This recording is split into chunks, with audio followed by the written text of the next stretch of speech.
Hallelujah. If I can be heard, press 4. Hallelujah. The Kaddish di Rabbanan. Yitgadal va yikadesh shemei rabah. V'yalmadi barak hirotei v'yimilech malkutei. V'chayichun uv'yamichun uv'chayeda kol beit Yisrael. Bagalav v'zman kari v'imiru. Amen. Yehesh mei rabba mavorak le'olam ul mei almaya. Yit barak v'yishtabach v'yipa'ar v'yit roman v'yit naseh. V'yit hadar v'yit alei v'yit halal. Shemei de kudashah berichu. Ve'ela min kol barakata v'shirata. Tush bechata v'nechmata. Damiran ba'alma v'imiru. Amen. Al Israel ve'al Rabbanan, ve'al Tamidehun, ve'al kol Tamidehun, ve'al kol man dasakin borita, di batara chaden ve'di bakolatar v'yatar, yehelahon ulchon shlama rabah, chine v'chasi davarachamim, v'chayin arakin, umzana roicha ufarkana, amen kadam abahun di bashamaya, v'imiru amen. Yehei shlama rabah amen shemaya, v'chayin tovim aleinu, ve'al kol Israel v'imiru amen. O say shalom bimromav, hu barakamav yaseh shalom aleinu v'yal kol Israel v'miru. Amen.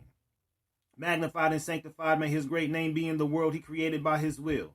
May he establish his kingdom in your lifetime and in your days, and in the lifetime of all the house of Israel, swiftly and soon, and let us say, Amen. May his great name be blessed forever and all time. Blessed and praised, esteemed and exalted, raised and honored, uplifted and lauded be the name of the Holy One. Blessed be he, beyond any blessing, song, praise, and consolation uttered in the world, and let us say, Amen.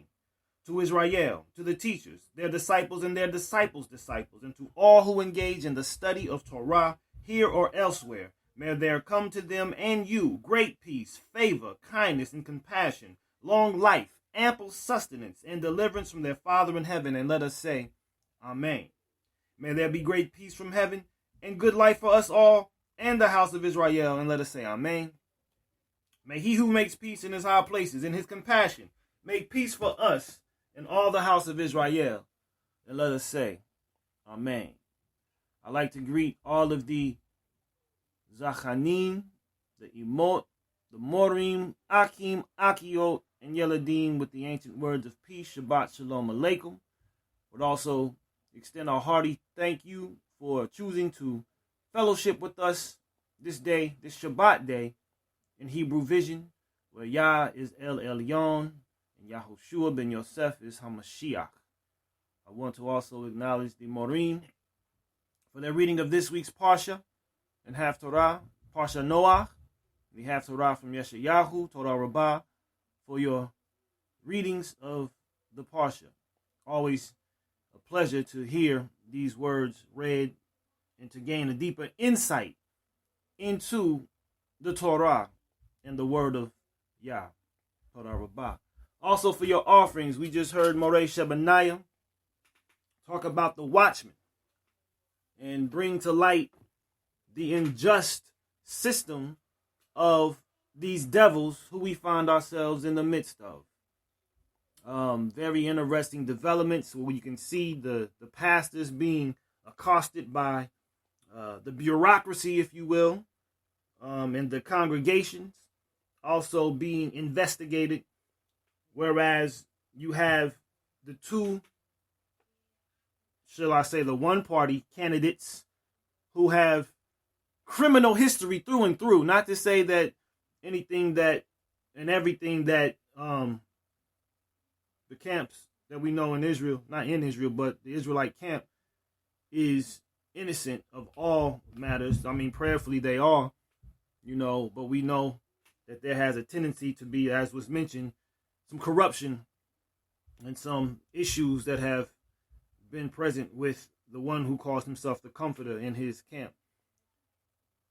But we know that these two candidates who are the front runners for the next presidential administration are career criminals and are like ancestral criminals.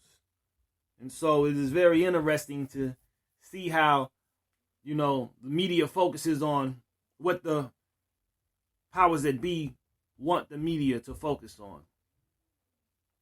And so M70 also exposing the black hand and the other secret societies that are a part of this world cabal to bring forth this Luciferian world order, it is very interesting how, again, the spirit aligns things. And one thing that is for sure is that we know that this system is established on three dynamic principles. And I'm going to cover those three dynamic principles as relates to what even this portion alludes to. The name of my offering today is going to be entitled Capitalism, Racism, and Slavery. Capitalism, which is the chief motivator behind their imperial pursuits to increase profits, and that is not speaking of the office of one in terms of having the ability to allow your Hebrew vision to see what the word of Yah is speaking of. I'm speaking of making a profit in terms of the margin of capital increase, okay, to remain in the black, so to speak, if you will, when you deal with financial terms. So this is relating to their financial prowess. Capitalism, racism, the system of white supremacy, and of course, enslavement or slavery, which is the subjugation of humanity, particularly those who are considered black or other. And that's the very crucial key to bring right there, Moray M70. We'll get to that. They are all one in the same. They are symbiotic, if you will. They rely on one another. Okay? They rely on one another. And so what I want to do first is get into a video. And give me one moment as I cue this up myself. This video is from Boyce Watkins. When you access that there, we're just going to go to the video. We're going to just listen to this real quick 2-minute and 30-second news brief that Boyce Watkins presents. The name of the video is Black Man Running for Sheriff in Kansas Finds Campaign Sign Marked KKK. The Ku Klux Klan. Okay, we are very familiar with the terroristic history of said secret society, founded by Albert Pike, one of the 4 individuals responsible for putting forth the Palladian Rite, which was the grand design to bring the world into order under the Luciferian religious system through 3 world wars. Him along with Giuseppe Mazzini, the Italian statesman, Lord Palmerston, the English politician, and Otto von Bismarck, the Prime Minister of Deutschland, Germany. So when you access this article, please give me a 4. We're going to count down from 5 to 0, and we're going to go ahead and play this brief news clip by Boyce Watkins. And I'm going to count down from 5 to 0. You can mute yours because I'm going to play mine. Here we go. 5 to 0. 5, 4, 3, 2, 1, 0 play.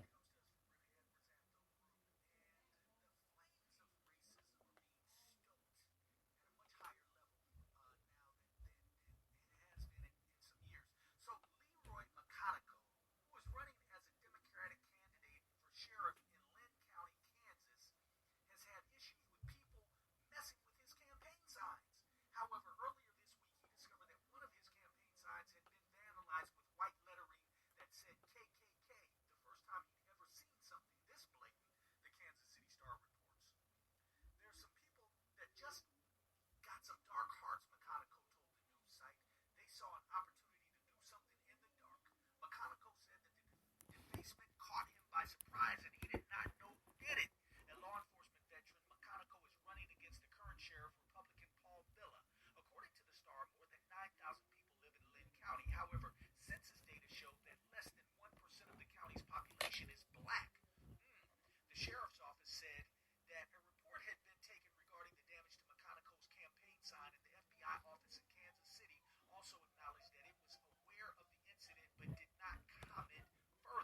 I wonder why.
You know what you call that? You call that there a ninja wake up call. Ninja, wake up. I couldn't see this national dialogue creeping into this quaint town in Kansas. Ninja, wake up. You are in America. It is not discriminatory anywhere. It will find its ugly head and rear its ugly head wherever it desires in this particular country. And I really find it just startling of the amount of naivety and incredulity, as Elder Asiel said, of our people in 2016. How can we not see what is the reality in America? Well, perhaps it's because we could not see that reality, even in days of ancient. I should have presented this first to really set a tone for it. But let's look at this chapter 11 from Genesis. The Tower of Babel. Confusion. Ninja is confused. This is the first 9 verses of the book of Genesis chapter 11. It reads as follows. Now the whole earth had one language in the same words. So their ideas were aligned. And this was the result. Keep this in mind. This was the result at this particular time of the descendants of Adam preserving themselves through Noah's line and then repopulating the earth in some form of consciousness. But as a result of this rebirth, so to speak, there were some bitter roots that were also present. And this one we know was led by the son of Cush, who was the son of Ham, who is Nimrod. Okay? And Nimrod is the one who became the first one to be deified on earth and to create a simulation, a simulated reality, an artificial reality on earth that excluded the creator from its activities. So this reads, now the whole earth had one language and the same words. And as people migrated from the east, they found a plain in the land of Shinar and settled there. And they said to one another, come, let us make bricks and burn them thoroughly. Let us establish this way of life for ourselves. And they had brick for stone. Stones make up the kingdom. Bricks are counterfeits. And bitumen for mortar. They were substituting elements for, or substituting, they were substituting elements pretty much. Then they said, come, let us build ourselves a city and a tower with its top in the heavens. Let us build ourselves. this city. Let us make a name for ourselves. This is that cynicism that M70 was talking about, this selfish interest, lest we be dispersed over the face of the whole earth. And Yah came down to see the city and the tower, what the children of man had built. And Yah said, behold, they are one people. They are one people. They are confederated. That's a word that's used in Psalm 83 that M70 just typed in and Moreh Shebaniah just read. They are one people, and they have all one language. And this is only the beginning of what they will do. Now we're near the end of what they had set out to do. And nothing that they propose to do will now be impossible for them.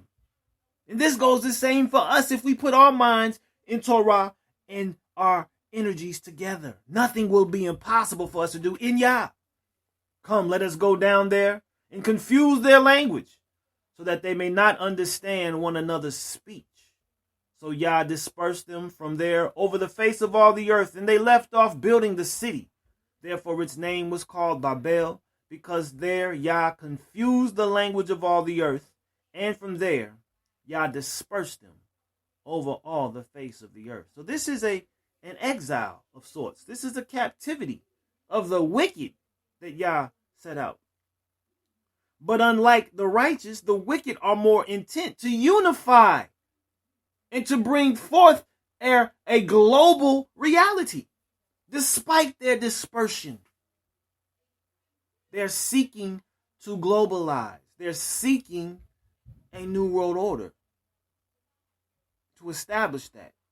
Because that which they left off building in Shinar, they've undertaken in other cities. And now that they have these in place, they're wanting to unite and unify it. But let's focus back on racism. We're going to come back to this because this is a very essential reality to understand.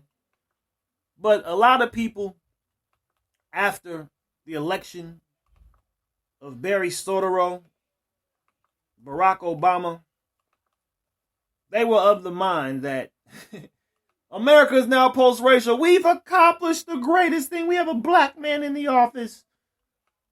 He just has black skin. His affinities and his allegiance are not towards people who have the same phenotype as he. Make no mistake about it. But Ta-Nehisi Coates, he writes in his article from August of the year 2015, there is no post-racial America. When you access this article, give me a 4. He says the United States needs more than a good president to erase centuries of violence. America was birthed in violence. She was born in the blood of violence. Brother Coates says the term post-racial is almost never used in earnest. Instead, it's usually employed by talk show hosts and news anchors looking to measure progress in the Obama era. Earnest or not, the questions we ask matter. As many of our sharper activists and writers have pointed out, America's struggle is to become not post-racial, but post-racist. Let's leave the racist tendencies behind, but we know in America that's never going to happen. Put differently, we should seek not a world where the black race and the white race live in harmony, but a world in which the terms black and white have no real political meaning. We talked about how the term black implies civiliter mortis, dead in the eyes of the law. That's the political meaning of black. You have no rights by which the white man is bound to respect, says Judge Taney. If you're black, if you're a Negro, if you are African American, all misnomers, all proverbs, all bywords that Deuteronomy 28 said would come upon the people who would forsake the covenant. The Obama era qualifier is also inherently flawed because it assumes that the long struggle that commenced when the first enslaved African arrived on American soil centuries ago could somehow be resolved in an instant by the mere presence of a man who is not a king. These two flaws taken together expose a kind of fear, not of having a conversation about race, but of asking the right questions about racism. This is a huge problem. Many people do not even understand racism, as Dr. Carol Neely Fuller has so eloquently stated, if you don't understand white supremacy, everything else you think you understand will only confuse you. Because they don't understand racism and its kindred systems that go along with it. Authoritarians, tyrants, dictators, Taking recent events into account, such questions might include this one.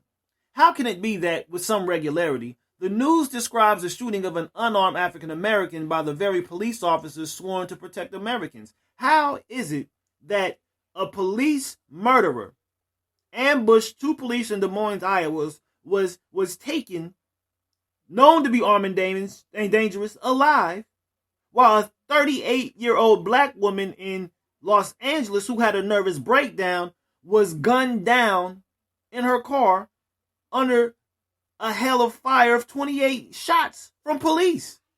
How does that happen? She had a nervous breakdown. No weapons in her car, which they would consider a weapon probably.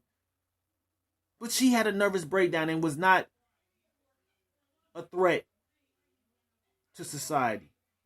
As a police murderer who took out two officers in Des Moines, Iowa, but he was apprehended alive. No shots were even fired. A la, what's his name, Dylan Hood or Dylan Roof. Same thing. Diversionary claims of black-on-black crime or gang violence will not suffice. People tend to kill the people they live near, and unless they are police officers, none of these people kill with the weight of the state behind them. The answer is in our past, in our resume, in our work experience. From the days of slave patrols to the era of lynching and work farms and to this time of mass incarceration, criminal justice has been the primary tool for managing the divide between black and white. That has been what has been used to keep the scales balanced for the status quo.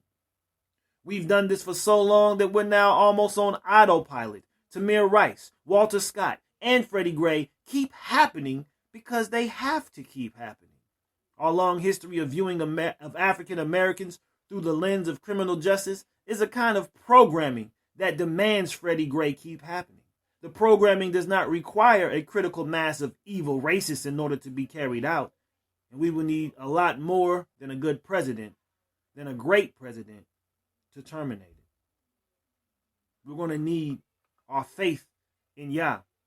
We're going to need the work of the kingdom to bring this forth, to erase and to dispel and dissipate all of the wickedness that has been carried out in the name of the Western hegemony. So we're going to take a look further into this matter. We're going to go to global research. We're going to go back. This is in 2013 this article was written. When you access it, give me a 4, please. This is entitled White Supremacy, Exploring the Contours of Race and Power in America. Anthony Mustasicic. He says it is widely believed that white supremacy is a racist ideology of hatred promoted by marginal extremist organizations like the Ku Klux Klan or the Aryan Nations. Often overlooked and neglected in this view are the structural inequalities that ensure the continued supremacy of whites over non-whites in all facets of social life. The structural inequalities, things that are embedded institutionally, things that are embedded in the legal system. Okay? Also conveniently disregarded are the more subtle yet frequent and numerous manifestations of white supremacy that are woven into the fabric of American culture. In this sense, white supremacy is just as much of a social reality as it is an ideology. It's a social reality. They've engineered this so thoroughly that it is now accepted. Not only is it an ideology, it's a reality. Indeed, the two often go hand in hand, although this isn't always the case. There are many white people who hold supreme positions in the social hierarchy over and above the masses of non-white people. without consciously adhering to any white supremacist ideology. They're just byproducts of it. This essay will explore the complex reality of white supremacy in America and the world, I would add, examining its existence in the social structure, analyzing its cultural expressions, considering some of its ideological forms, and finally investigating its causes. There can be little doubt that white supremacy is built into the very social structure of America when one considers the fact that the politico-economic structure of the U.S. was designed by white people to serve the interests of white people. Let's make that just starkly clear. For example, the Constitutional Congress that created the American government consisted of 55 members, and all of them were white, while 15 of them were African slave owners. There were absolutely zero blacks, Latinos, or Native Americans involved in forming the government of the U.S. None. To this day, only one non-white has ever retained the presidency of the United States government, while blacks make up only 7% of the Congress, with Latinos making up only 4%. Although subordinate races have now been assimilated into American society, the social structure still functions in such a way that maintains the supremacy of whites, accepting certain token reforms such as affirmative action, which was actually made for the white female, not for blacks. Welfare, affirmative action, all that was made for the white feminist. A simple look at the empirical data confirms this. Aside from the political structure, virtually even social indicator unequivocally confirms that whites are levels above non-whites in the most essential domains of social life. And we've covered that. The supremacy of whites on the economic terrain is indisputable and highly instructive. According to the U.S. Census Bureau, this is of 2013 when he wrote this. For example, in 2005, the median family income for whites was $62,300 compared to just $36,075, $38,558, and $37,387 for blacks, natives, and Latinos, respectively. You see who's at the bottom of that, right? The CQ research reported that in 2002, the median weekly income for white workers was $624, while black workers earned $498, and Latinos a mere $423. In 2005, the poverty rate for white families was only 6.3%, while a staggering 23.4% of black families, 21% of native homes, and 21.4% of Latino homes live below the poverty line. And finally, the real unemployment rates for whites was 9.5% compared to 37% of blacks and 31% of Latinos. All of these statistics illustrate the fact that whites in America collectively enjoy economic privileges over and above their black, native, and Latino counterparts. You can see the same in education. I'm not going to read that there. Let's go down to where it says white supremacy is not only built into the social structure of America, it is also deeply embedded in American culture. Many day-to-day instances of white supremacy are so commonplace they practically go unnoticed by most people. These are virtually impossible to quantify since they only play out on a subjective level, although many of them do have very tangible consequences. In 2006 book Come Hell or High Water, Hurricane Katrina and the Color of Disaster, author Michael Eric Dyson points out that although one may not have racial intent, one's actions may nonetheless have racial consequence. Using Hurricane Katrina as an example, he shows how government negligence, although not the result of active malice, was ultimately caused by a passive indifference to the plight of poor blacks in New Orleans. In other words, the Bush administration's response, or lack thereof, to Hurricane Katrina was probably not motivated by a desire to see impoverished blacks destroyed, but it didn't really care to save them from ruin either. No matter the case, poor blacks ended up suffering more than whites. Okay, I'm not going to read all that. But what I want to look at with this point in this article here is that we can see that this is ingrained, okay? This is ingrained in the very social structure and fabric of the United States. Racism is it's inherent in American society, okay? So I'm going to leave this here off. Well, let me go down. This is interesting because this addresses a very interesting point right here. I want to go down to the paragraph where it starts out. It says, in the case of the U.S., this covenant, okay? This is the sentence right here we're going to pick up at. So this is what we're going to pick up at. Let's go down a few paragraphs. You'll see it. In the case of the U.S., this covenant pledged that the settlers would strictly adhere to God's word with a heavy emphasis on Old Testament scripture in exchange for God's paternal protection in the hostile wilderness of America. This notion that Americans have a covenant with God led to the imperial doctrine of manifest destiny. This is some of the roots of this. This is what you need to understand, which asserted that it was God's will for the white man to conquer and dominate all of North America. Obviously, African slaves and Native Americans were not part of this covenant. In fact, they were among the very threats that the settlers were expecting God to protect them from.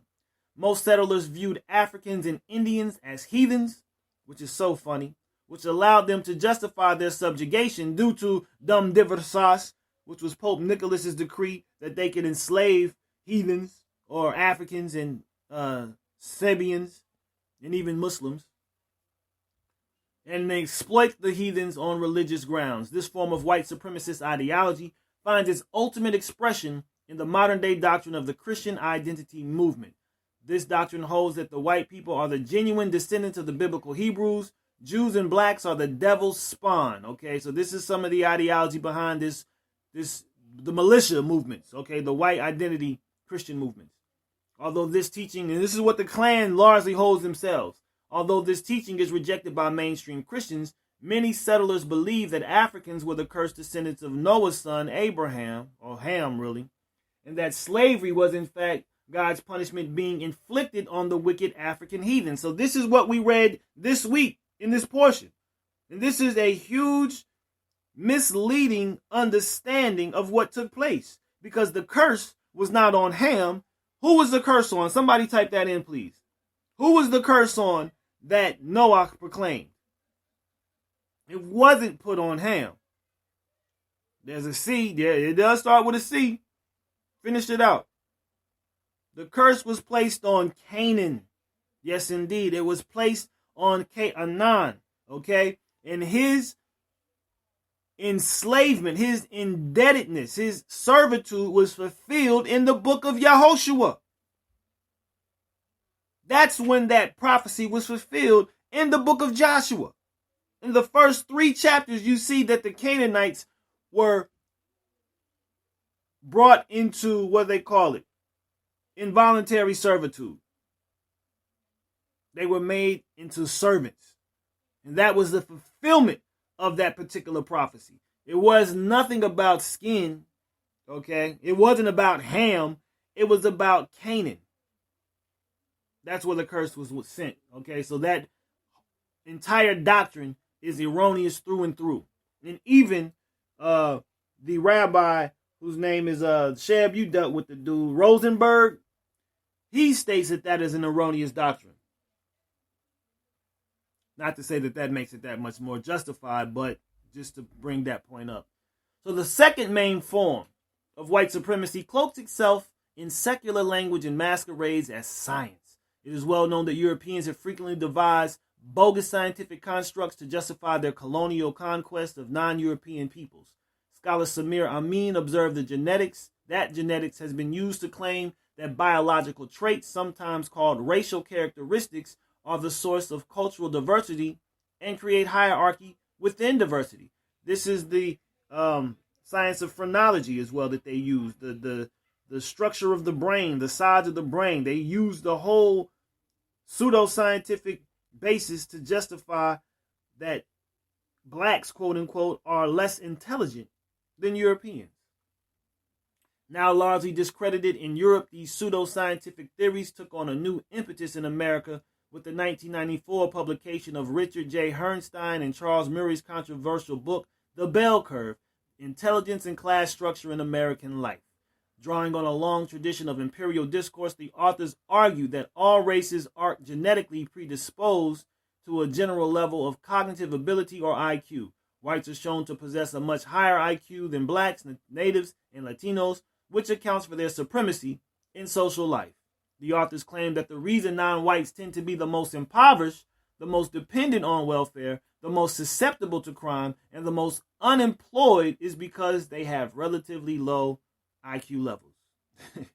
According to this logic, non-whites are not the victims of white supremacy. They are simply condemned by nature to occupy the lowest rungs of the social hierarchy. This is social Darwinism. This is all that they're capitulating to. The authors intended their book to be an argument against affirmative action. This type of self-serving logic, cynicism, is nothing more than an attempt to rationalize white supremacy and scale back some of the token reforms that non-whites won during the civil rights struggle. Okay, so there's a trend of thought amongst some of those who have been most victimized by white supremacy to attribute it to some malicious evil inherent to white people. This view is somewhat understandable to anyone who is familiar with the historical record of colonialism, the Atlantic slave trade, or modern imperialism, but it falls short of supplying us with a materialist understanding of history and at times borders on the absurd. Now he goes on and counters with the racist, quote-unquote, racial or prejudice views or biased views of the NOI. And I'm not going to get into that. I'm actually going to leave off on this article. You can read the rest of it there because they're getting into capitalism, and that's where we're going to go next in dealing with capitalism. Okay, because there is a definitive link between capitalism and racism. So I want to give you here this next article from Red Flag. When you access that article, please give me a 4. This is by Kate Jeffries. She wrote this in May of 2015. And again, the name of this presentation is Capitalism, Racism, and Slavery. We're going to see the link. And we're going to connect it to this week's Parsha. That's why we read that portion from Genesis 11, 1 through 9. Because it's going to link to that. We're not going to do it in this article. The next article is going to get in it. And then we're going to see how it has morphed and evolved throughout history and has brought it down to this very day. The link between capitalism and racism.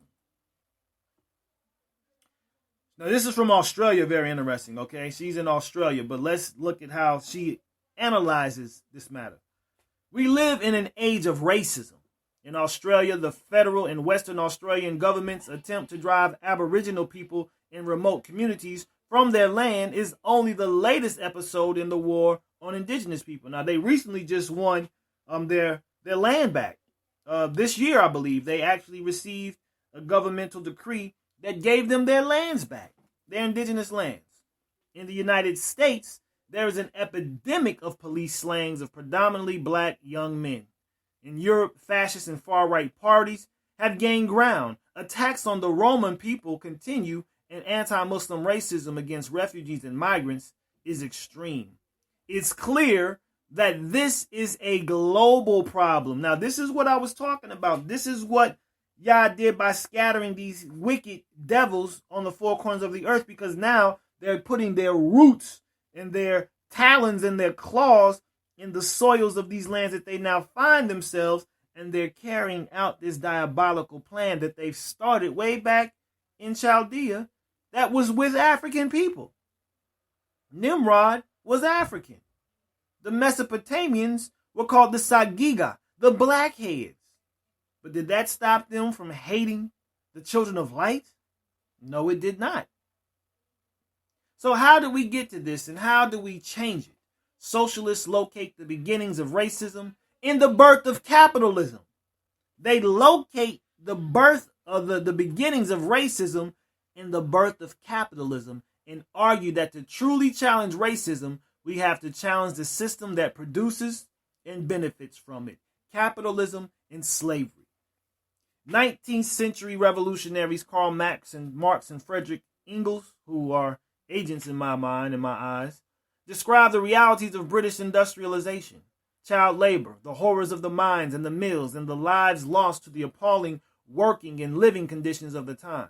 Accompanying this was the mass kidnapping of African people and their sale into slavery in the colonies of the Americas. And you can't forget in Europe as well, the triangle trade was not just relegated to coming to North America and South America. Europe largely benefited as well. The veiled slavery of the wage laborers in Europe needed the unqualified slavery of the New World as its pedestal, wrote Marx in Capital. Capital comes dripping from head to toe from every pore with blood and dirt. Between 1500 and 1870, slave traders in the service of European powers kidnapped 12 million people from the coast of Africa. At least. A nightmare. I would actually say that it's much more, up to the hundreds of millions.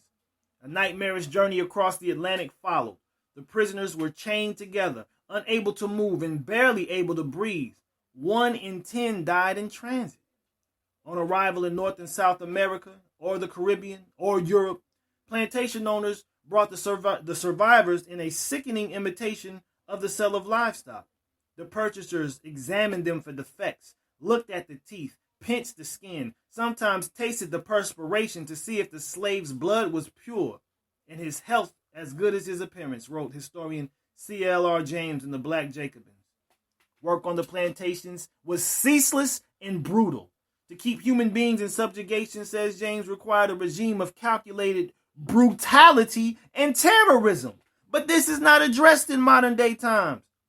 We don't address the terrorism of enslavement that we suffered for generations and centuries. We're supposed to get over it. We're not supposed to bring this to the table to make sense of this present condition. But this is what we have to do. This is how we rebuke this devil. By knowing the past and understanding it and how it relates to the present so that we can correct the future. Slaves were forbidden to read and write, to gather in groups, or to use religion to express a common cause. Any actions that hinted of organization had to be stamped out. Can you see what just took place with the pastor that Morey Shebaniah just presented us with? And not to say again that the brother is all on point, but the comforter as well, and the many people that he had organized, and how they got to stamp that out in order to continue their system of brutality and terrorism. Around 1/5 of those sold into slavery died within a year of their purchase, worked or beaten to death. Racism. It's tempting to assume that vile racism on the part of the planters brought about this monstrous episode in history. Yet as Eric Williams wrote in his classic 1944 work, Capitalism and Slavery, which I'm going to give you all a link to that book that you can read for yourself if you have not yet read it, slavery was not born of racism. Rather, racism was the consequence of slavery. Listen to that. Slavery was not born of racism. Racism was the consequence of slavery, of Western slavery, because racism in the days of ancient was more tribalism, okay? It wasn't so much racism. The first source of labor in the New World had been white indentured servants, people who wanted a better life than that offered by the dismal prospects of Britain at the time would, in exchange for passage to the Americas, sell themselves into service of a wealthier landowner for years at a time. But this form of unfree labor could not satisfy the needs of the growing colonies. Small farmers were pushed aside by the rapacious encroachment of the plantation system, which produced not for subsistence, but for the mass export of monoculture crops: tobacco, cotton, sugar, hemp, right? Indigo. From the 1680s onwards, African slaves became the main source of labor on such plantations. The reason was economic, not racial, Williams wrote. It had to do not with the color of the laborer, but the cheapness of the labor. The planters would have gone to the moon if necessary for labor. Africa was nearer than the moon, nearer, too, than the more populous countries of India and China. But their turn was to come. A scaffolding of racism grew around the slave system to justify and reinforce it. Generations of people grew up in a society in which the word Negro was synonymous with the word slave. Racism was born. All men are created equal. The plantation, factory, and slave ship owners of the 18th century made immense profits, there it is, through the triangular trade. The slave ship sailed from the home country with a cargo of manufactured goods, wrote Williams.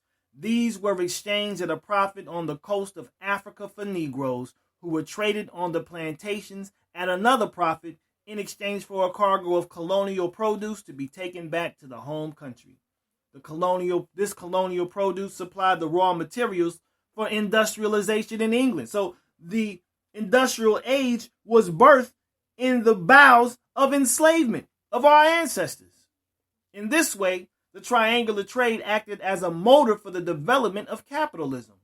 By 1750, there was hardly a trading or manufacturing town in England which was not in some way connected with the triangular or direct colonial trade of our ancestors. Thus, as Robin Blackburn writes in The Making of New World Slavery, the emerging system of capitalism, characterized in theory by the sale of free labor on the market, built one of the largest systems of slavery in human history. Along with this contradiction came a clash of ideology. The American revolutionaries raised the ideals of human rights, democracy, and equality. Radicals such as Thomas Paine supported abolition, not emancipation, abolition of slavery. But the champions of profit did not. How could the founding fathers of the U.S., most of whom owned slaves themselves, reconcile the ideals of liberty for which they were fighting with the existence of a system that represented the exact negation of liberty, asked a U.S. Socialist Lance Selfer. The ideology of white supremacy fit the bill. To rule black slaves out of the blessings of liberty, the leading head fixers of the time argued that blacks weren't really men, they were a lower order of being. The defeat of slavery in the latter half of the 19th century did not bring equality or equity for black people, nor did it end racism. Rather, the ruling class of a transformed United States adapted racism for use in a new context. Racism, argued Selfer, no longer justified the enslavement of blacks, but it justified second-class status for blacks as wage laborers and sharecroppers and prisoners. Can't forget that. 13th Amendment, colonialism. The ideology of white superiority fit neatly with the age of empire. Rudyard Kipling exalted those who would take up the white man's burden, imposing colonial will on new-caught sullen people, half devil, half child. World powers competed for territory and resources, justifying their part in the scramble for Africa and the conquest of Asia and the Middle East with a racist narrative in which white heroes brought civilization to lesser peoples. Racism supported the British colonial project in Australia, an immense land grab that was subsequently justified by denying the existence of Aboriginal people, although terra nullius was constantly disproved by the courageous resistance of indigenous people. The British colonialists steadily expanded their settlements, forcing the original inhabitants from their land. The developing wool industry and the need for vast tracts of grazing land for sheep prompted some of the worst massacres of Aboriginal people in the 1830s and 1840s as the squatters pushed hundreds of thousands of people from the flat grasslands of eastern Australia. As the Australian colonies grew, and with them their demand for labor, the emerging ruling class changed its policy in some locations. In response to the needs of industry, Aboriginal people were effectively enslaved rather than exterminated. A pseudoscience emerged to justify the actions of empire all over the world and to refine the concept of race into its modern form of a set of biologically inherited characteristics. Fighting racism, fighting the system. Progressive biologist Stephen Jay Gould in The Mismeasure of Man debunked the notion that race correlates with intelligence or mental capacity. And the work of scientists such as Richard Lewontin has shown that race is not a meaningful way to categorize people genetically. But simply disproving these poisonous theories is not enough to get rid of racism. So this is not enough. Just because you can disprove them intellectually does not mean that these racist idiots are going to drop their ideology. Racism was born from the economic needs of capitalism and persist today because capitalism still exists. If you want to destroy racism, destroy capitalism. This is where we get rid of all this exploitation and all of this dehumanization. Today, racism is still used to justify land theft and war, to distract people from attacks on their rights and living conditions, and importantly, to turn working people against each other. Divide and rule has been around a long time. The abolitionist Frederick Douglass described the process in 1866. He says that the hostility between the whites and the blacks of the South is easily explained. It has its roots and sap in the relation of slavery, and was incited on both sides by the cunning of the slave masters. Those masters secured their ascendancy over both the poor whites and the blacks by putting enmity between them. They divided both to conquer each. Today, owing largely to the efforts of anti-racist movements, voicing a belief in the biological inferiority of non-whites is unpopular. Instead, the terrain has shifted to cultural racism. Muslims oppose democracy. Aborigines are bad parents, and other lies. But the function of the ideology is the exact same. Identifying the roots of racism and the reason it persists gives us a powerful tool in the struggle against it. If we know that these ideas are produced by a social and economic system that needs oppression and subjugation to function, we know that we need to fight this system if we are to challenge racism. Likewise, any genuine struggle against capitalism must be anti-racist and stand in solidarity with those subject to it. Crucial analysis of racism and capitalism. But we're going to go back, and this is an article that is definitively the focus of this particular offering. The name of the article in itself is just amusing.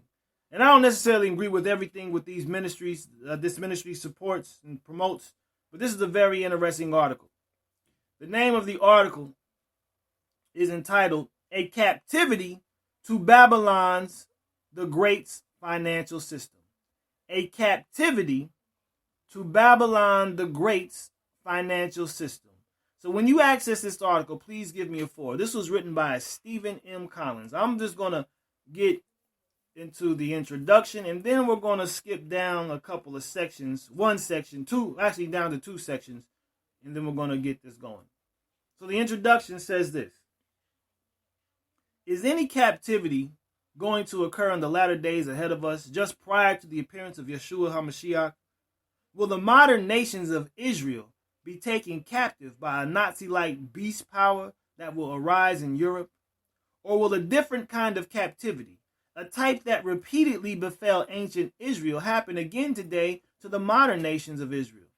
Many of Yah's people are blinded by their own prophetic dogmas and fail to see Yah's prophecies being fulfilled before their very eyes. Stephen Collins says many Christian denominations have an understanding of prophecy which expects a time of great trauma during the latter days of this current age prior to the appearance of Yeshua, the Messiah, and Yah Elohim.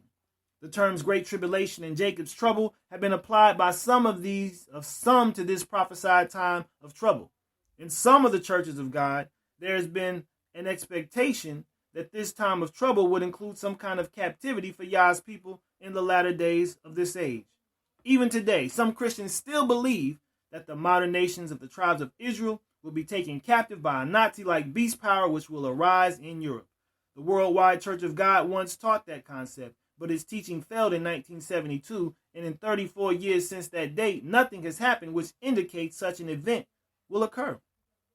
Some Christian denominations still expect that a beast power is likely to emerge in Europe.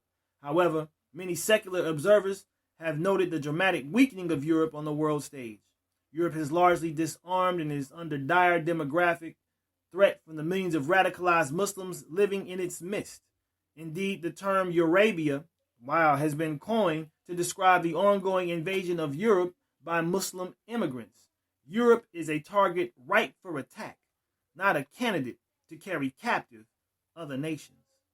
Is any captivity going to occur in the latter days just had prior to the appearance of the Messiah, given the grim warnings of many prophecies about severe hard times before the end of this age, such a possibility must be considered. This article would like to point out that the biblical captives come in more than one form. By focusing only on the extreme captivity which ancient Assyria imposed on the kingdom of Israel, such as 721 BC, which was a military invasion which with forced relocation of Israel's conquered people to other regions, modern Christians overlook a much more common form of biblical captivity. This article will examine the biblical record of an alternative kind of captivity which repeatedly fell ancient Israel, and which could be happening again today, not only to the modern nations of the tribes of Israel, but also to the entire world. Now, of course, he's indicating that these European nations are these Israelites. I don't agree with that, but this information is something to really look at. Okay? And I want to skip down, not into the captivities of the book of Judges, but to the next section. It says, the Babylon invents capitalism. That's really not like far reaching when you understand all of this, has its roots from this particular Torah portion this week in the world today. There's nothing new under the sun, but we see this taking root right here. Here we go. So one of the leading cities of Mesopotamia was Babylon. Centuries before the Israelites entered the Promised Land, the Babylonians invented the economic system called capitalism. The Encyclopedia Britannica of 1943 edition, Volume 3, History of Banks, notes that the Babylonians had developed a banking system as early as 2000 BC. The same article notes that the banking system began as an invention of the sun god temples. Listen to that. It was related to their worship. And it states, quote, the Temple of Babylon were also the banks. So you can see why Yahushua was upset with the money changers in the temple in Jerusalem. Because you weren't going to make his father's house a den of thieves. This Britannica article cites a document from that period which mentions a person who had borrowed silver and that, quote, he will pay the sun god's interest. At the time of the harvest, he will pay back the sum and the interest upon it, end quote. Farmers were even then borrowing money from banks to plant their crops. The same article states that about 575 BC, there was, quote, an institution that had been compared to the Rothschilds of 19th century Europe, the Igebe Bank of Babylon.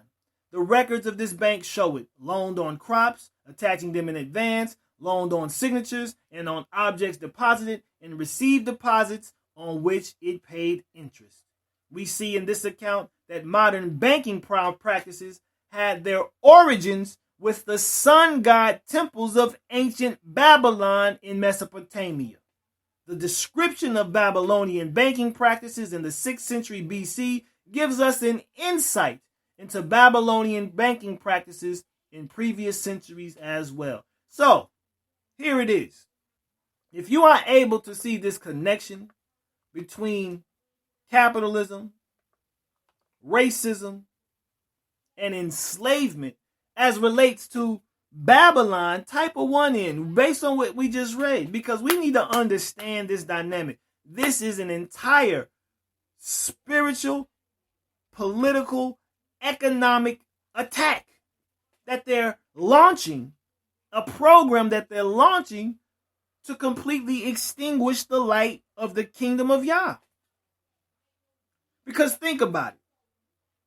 If you are financially in a crunch, what time do you have to really reflect on things? Because you're hungry. You may be hungry. You may not have a place to stay. You may not have transportation.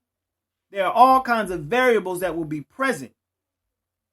And as a result of those variables, your spiritual consciousness and awareness will start to diminish. Because that's life. Unless you have a true desire to serve Yah despite your circumstance. But these devils know that. They know that well. And they've perfected this system because they've been practicing it for so many millennia. Biblical warnings about usury, and we know that it's completely against Torah to have usury against our brothers. So when Yah Elohim led the Israelites out of Egypt into the promised land, he gave them repeated warnings about the dangers of usury, borrowing money or things with an interest premium. Exodus 22 and 25, Leviticus 25, 35 through 37, and Deuteronomy 29, verses 19 through 20, all forbid the practice of usury in Yah's theocracy, although Israelites were allowed to lend money at interest to non-Israelites. Yah was also aware of the enslaving powers of debt that he mandated regular debt relief programs in the years of release and the Jubilee year. So every 7 years, there's a release of debts. And every 50 years, there's a release of debts and then return to one's ancestral inheritance. These institutions were designed to prevent debt from overwhelming and enslaving the Israelite population.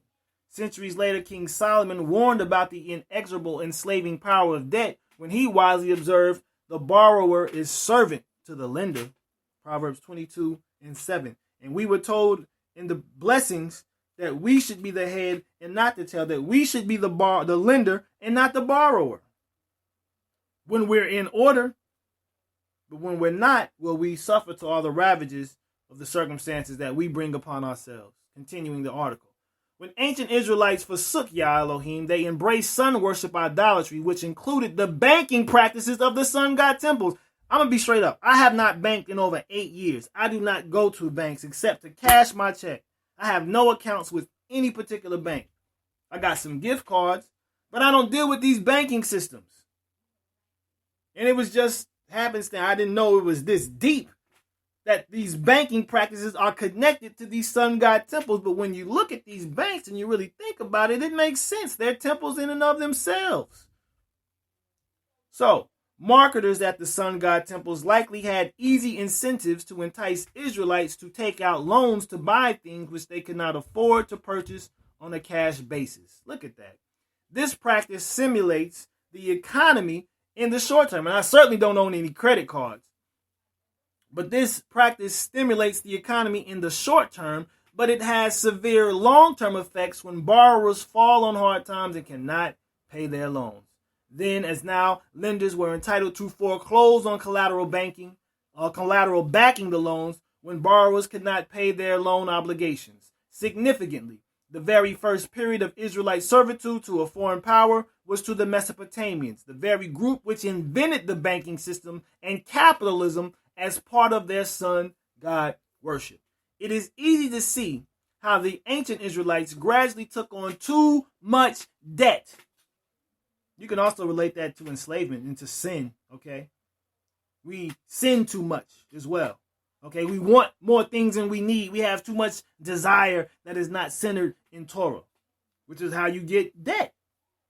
You start buying things you don't need.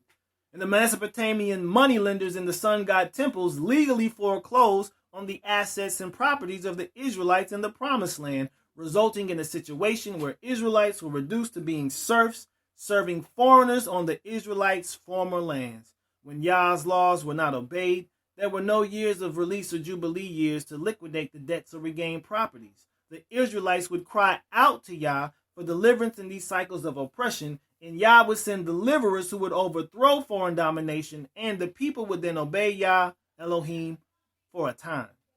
Inevitably, new generations arose which had not experienced the dangers of idolatry, borrowing money at the sun god temples, etc., and the cycle of servitude would begin again.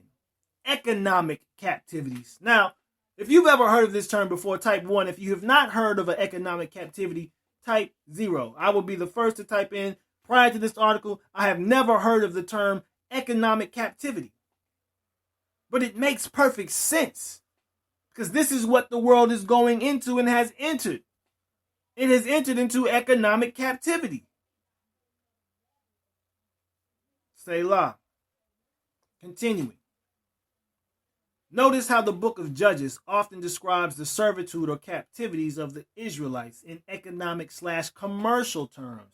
In Judges 4:2, Yah later sold the Israelites into the hand of the Canaanites. And in Judges 10:7, Yah sold the Israelites into the hands of the Philistines and Ammonites.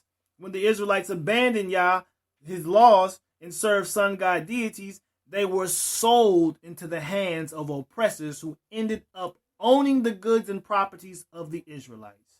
Judges 2:14.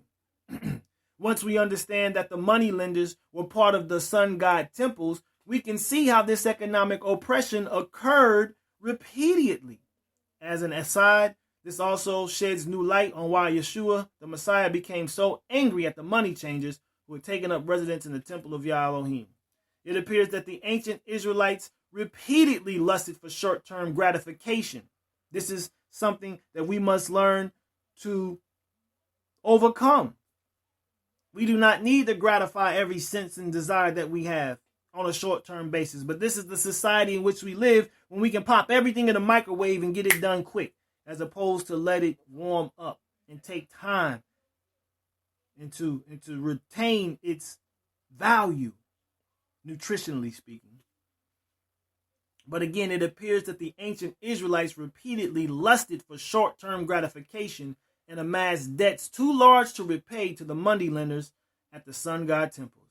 This gave foreigners the legal right to gradually seize Israelite properties without having to invade Israel's territory with an army. As debt levels became unsustainable, foreigners would again own everything in the Israelites' land, and a new economic captivity was upon them. In none of the captivities mentioned in Judges did any foreign oppressor exile the Israelites to other lands. Why would they want to do that? It served their interests to retain the Israelites as oppressed sharecroppers or slaves, working the land that they had formerly owned. Judges 6 shows Gideon was secretly threshing wheat to hide his harvest from Midianite overlords who would have seized it. The account of Judges 6:27 through 30, which is a book we're starting reading today, as a matter of fact, my family, we're reading a book a month, and this month we just started reading the book of Judges. We just finished Joshua, now we're in Judges. But this is consistent with the situation in which the Israelites had lost legal control of their land and crops, and Midianites were enforcing the consequences of foreclosure actions. Secular historians have also noted the enslaving qualities of the Babylonian commercial system based on money lending and capitalism. This is so powerful to understand, people. This goes back to Babylon. Capitalism and slavery go back to Shinar. Gwendolyn Leake's book, The Babylonian, states on pages 88 and 89 that typical Babylonian interest rates were a whopping 20 to 33%, and adds the following about Babylonian business practices. Quote, they would squeeze from the primary producers as much return as possible. Such capitalist practice contributed to the impoverishment of the farming population. More and more producers lost control over their means of production by having to sell their fields, boats, livestock, and enter into a serf-like dependency on their creditors. Leake adds that these money lending practices were intimately linked to temple institutions. You can't overlook and rule out the religious implications of monetary economic systems. All right, financial systems. The recorded effects of Babylonian capitalism and money lending led to the very kind of economic serfdom that the scripture records actually happened to the Israelites when they adopted the practices of sun-worshipping foreign nations. Interestingly, the ancient interest rates typically set by Babylonian bankers includes the range of interest rates charged on some modern credit cards. Let us now examine prophecies about Babylon the Great and the final beast system to gain some insights into what kind of captivity will befall the modern Israelite nations in the latter days. And you can read that on your own. I wanted to just bring that up in order to see this connection and its root in Babylon for this week's Torah portion, which is why I read that from Genesis 11. We had to get that established. Capitalism, racism, and enslavement have their roots in Babylon. That is a very profound reality. If you knew that Babylon was the root of where capitalism and enslavement come from, please type a 1 in. If you did not know, please type in a 0. Because these are the things that we need to actually understand and then relay to others. Hallelujah. So now that we know this, and for those who already knew, this repetition prayerfully will give us a clearer perspective on what is before us. I've read this article before, but I felt it's necessary to reintroduce it because that was Babylon the Great. Now we're going to look at Mysteries Babylon creation of capitalism. And when you access this article from Acton Institute, please give us a 4. This is called How Christianity Created Capitalism. Yes, indeed. Got to connect those dots. This is a crucial article here as well. All right, let me get some more 4s. Michael Novak wrote this article here again in the Acton Institute, which is, interestingly, a Catholic agency in the Catholic production. He said, capitalism, it is usually assumed, flowered around the same time as the Enlightenment, the 18th century, and, like the Enlightenment, until the diminution of organized religion. In fact, the Catholic Church of the Middle Ages was the main locus for the first flowerings of capitalism. Like mother, like daughter. Max Weber located the origin of capitalism in modern Protestant cities, but today's historians find capitalism much earlier than that in rural areas where monasteries, especially those of the Cistercians, began to rationalize economic life. It was the church, more than any other agency, writes historian Randall Collins, that put in place what Weber called the preconditions of capitalism. So this, again, is a religious construct through and through. Capitalism is intimately connected to religion. Now, if you knew capitalism and religion were connected, type in a 1. If you did not, type in a 0, because this is a crucial imperative to understand. There is a connection between capitalism and religion. This is a crucial nexus that we must see and expose and understand and correct. So he says the rule of law and a bureaucracy for resolving disputes rationally, a specialized and mobile labor force, the institutional permanence that allows for transgenerational investment in sustained intellectual and physical efforts, together with the accumulation of long-term capital and a zest for discovery, enterprise, wealth creation, and new undertakings.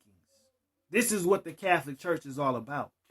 The imperial desires of the Catholic Church, shall I add. The Protestant ethic without Protestantism.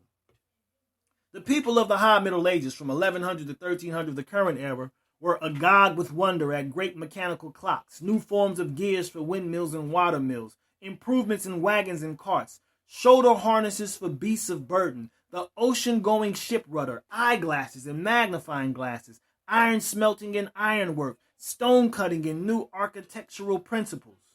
So many new types of machines were invented and put to use by 1300 that historian Jean Gimpel wrote a book in 1976 called The Industrial Revolution of the Middle Ages. Without the growth of capitalism, however, such technological discoveries would have been idle novelties. They would seldom have been put in the hands of ordinary human beings through swift and easy exchange. They would not have been studied and rapidly copied and improved by eager competitors. All this was made possible by freedom from enterprise, markets and competition, and that in turn was provided by none other than the great whore herself, the Catholic Church.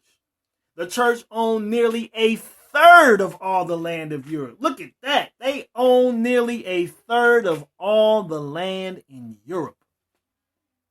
To administer those vast holdings, it established a continent-wide system of canon law that tied together multiple jurisdictions of empire, nation, barony, bishopric, religious order, chartered city, guild, confraternity, merchants, entrepreneurs, traders, etc. They codified all this and put in a continent-wide system that is now global. Okay, so you can see how all this is developing. It also provided local, regional, administrative bureaucracies of arbitrators, those are lawyers, negotiators, jurists, and judges, along with an international language called Canon Law Latin, the beast language. Even the new emphasis on clerical celibacy played an important capitalist role. Its clean separation between office and person in the church broke the traditional tie between family and property that had been fostered by feudalism and its carefully plotted marriages. Yes, indeed. They have a stronghold, right? Yep. Selah. Let's see. Its clean separation between office and person in the church broke the traditional tie between family and property that had been fostered by feudalism and its carefully plotted marriages. So they broke up a family institution, people, and they instituted a new type of system, a new order for the age. That's called Novus Ordo Seclorum. That's on the back of the dollar.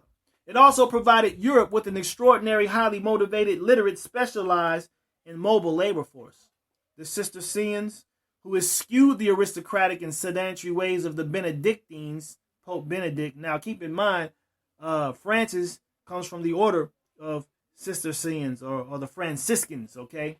Franciscans is another name for the Cistercians. They changed this article because they did use the Franciscans earlier, but this shows a transition from Pope Benedict, who was more of a what's the word I'm looking for?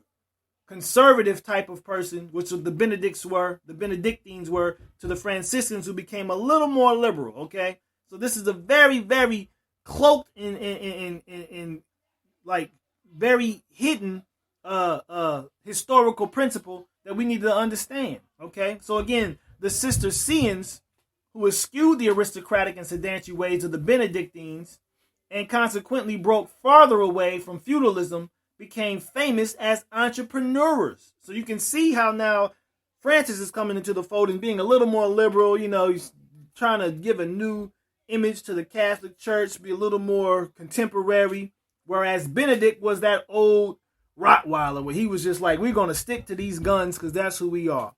But these Franciscans or the Cistercians mastered rational cost accounting, plowed all profits back into new ventures, and moved capital around from one venue to another, cutting losses where necessary and pursuing new opportunities when feasible. They dominated iron production in central France and wool production for export in England. They were cheerful and energetic. They had, Collins writes, the Protestant ethic without Protestantism.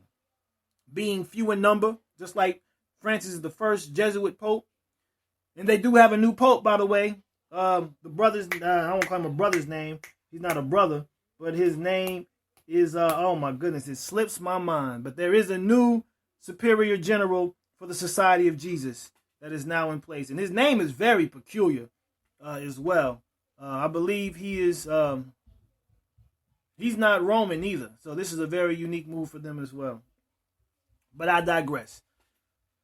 Being few in number, the Cistercians needed labor-saving devices. They were a great spur to technological development. Their monasteries were the most economically effective units that had ever existed in Europe and perhaps in the world before that time, Gimple writes.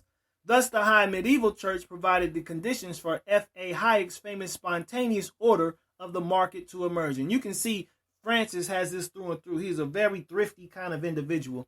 Paid, don't think he's not paid, but he's very frugal in his lifestyle. This cannot happen in lawless and chaotic times. In order to function, capitalism requires rules. We need an organization with teeth, Benedict said in his encyclical that he released, that allows for predictable economic activity. Under such rules, if France needs wool, prosperity can accrue to the English sheep herder who first increases his flock, systematizes his fleecers and combers, and improves the efficiency of his shipments. Arturo Sosa. Kaiser Sosa. Okay? That's pretty much who he is. Kaiser Sosa. Okay? The usual suspect, Arturo Sosa. Toda Rabah for accessing that, More. But that's the new Black Pope right there. That's the new Superior General of the Society of Jesus. Adolfo Nicholas, or Nicholas Adolfo, has resigned. Why did he resign? He wasn't the Black Pope for that long. Probably a decade, no more than a decade. Why did he resign? Because there's so much heat being drawn to this Catholic Church now for their crimes against humanity that they're taking place. So they got to kind of bounce around and put someone else in place that can, again, present a new face. I digress. Let's get back.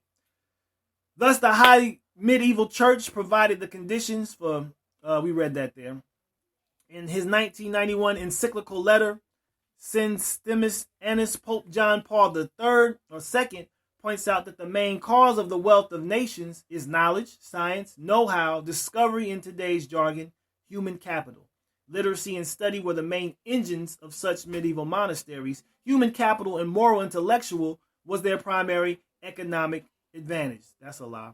The Pope also praises the modern corporation for developing within itself a model of relating the gifts of the individual to the common tasks of the firm. Now, what's so deep is the modern corporation has as its blueprint and as its prototype the Vatican. They are the first modern corporation. So when we understand that and how capitalism is tied to that, then we'll see all this. And you know what? I'm just going to leave off with this article here. Well, let me finish this off, okay? The Pope also praises the modern corporation for developing within itself a model of relating the gifts of the individual to the common tasks of the firm. This ideal, too, we owe to the high medieval religious orders, not only to the Benedictines and Cistercians, but the Dominicans and the Franciscans of the early 13th century. So, the Catholic Church is responsible for the creation of capitalism. Now, that's all fine and, dandy and cool. But let's look at the real history behind this capitalist venture that the Catholic Church in modern times is responsible for creating. Because there's a role that this Catholic Church played in slavery. So when you access this next article, give me a 4. These are the nexus that we must make in order to understand and ultimately to dismantle this system without having any weapons. We don't need weapons. Our weapons are the truth and the word of Yah. Those are our weapons. We have no need for firearms because we got fire tongues. When we have this tongue on fire, when we got Yah's spirit dwelling within us and that is brought together, nothing on earth, no weapon formed against us will prosper, and every tongue that rises up in judgment against us, we shall condemn. That is the heritage of the children of Israel. This is coming to us from Global Black History. This was written last year, no particular time. But then again, the role of the Roman Catholic Church in slavery. Some historians argue that if the churches had used their power, the Atlantic slave trade might have never occurred. By the same logic, others argue that the Catholic Church and the Catholic missionaries could have also helped to prevent the colonization and brutality of colonialism in Africa. However, history shows that the Catholic Church did not oppose the institution of slavery until the practice had already become infamous in most parts of the world. In most cases, the churches and church leaders did not condemn slavery until the 17th century. Well, 2 centuries into it. The 5 major countries that dominated slavery and the slave trade in the New World were either Catholic or still retained strong Catholic influences, including Spain, Portugal, France, and England, and the Netherlands. Slavery itself, quote, considered as such in its essential nature is not at all contrary to the nature and divine law, and there can be several just titles of slavery, and these are referred to by approved theologians and commentators of the sacred canons. It is not contrary to the natural and divine law for a slave to be sold, bought, exchanged, or given. That's a quote from Pope Pius IX. History. You can watch that video on your own. The actions of the Catholic Church towards slavery proved to be insincere. History shows that the first extensive shipment of black Africans that would later become known as the transatlantic slave trade was initiated at the request of Bishop Las Casas and authorized by Charles V in 1517. Ironically, Catholic missionaries such as the Jesuits, who also owned slaves, Pope Francis' ilk, worked to alleviate the suffering of Native American slaves in the New World. While showing mercy to Native Americans, the church placed some books critical of slavery on the Index of Forbidden Books by the Holy Office between 1573 and 1826.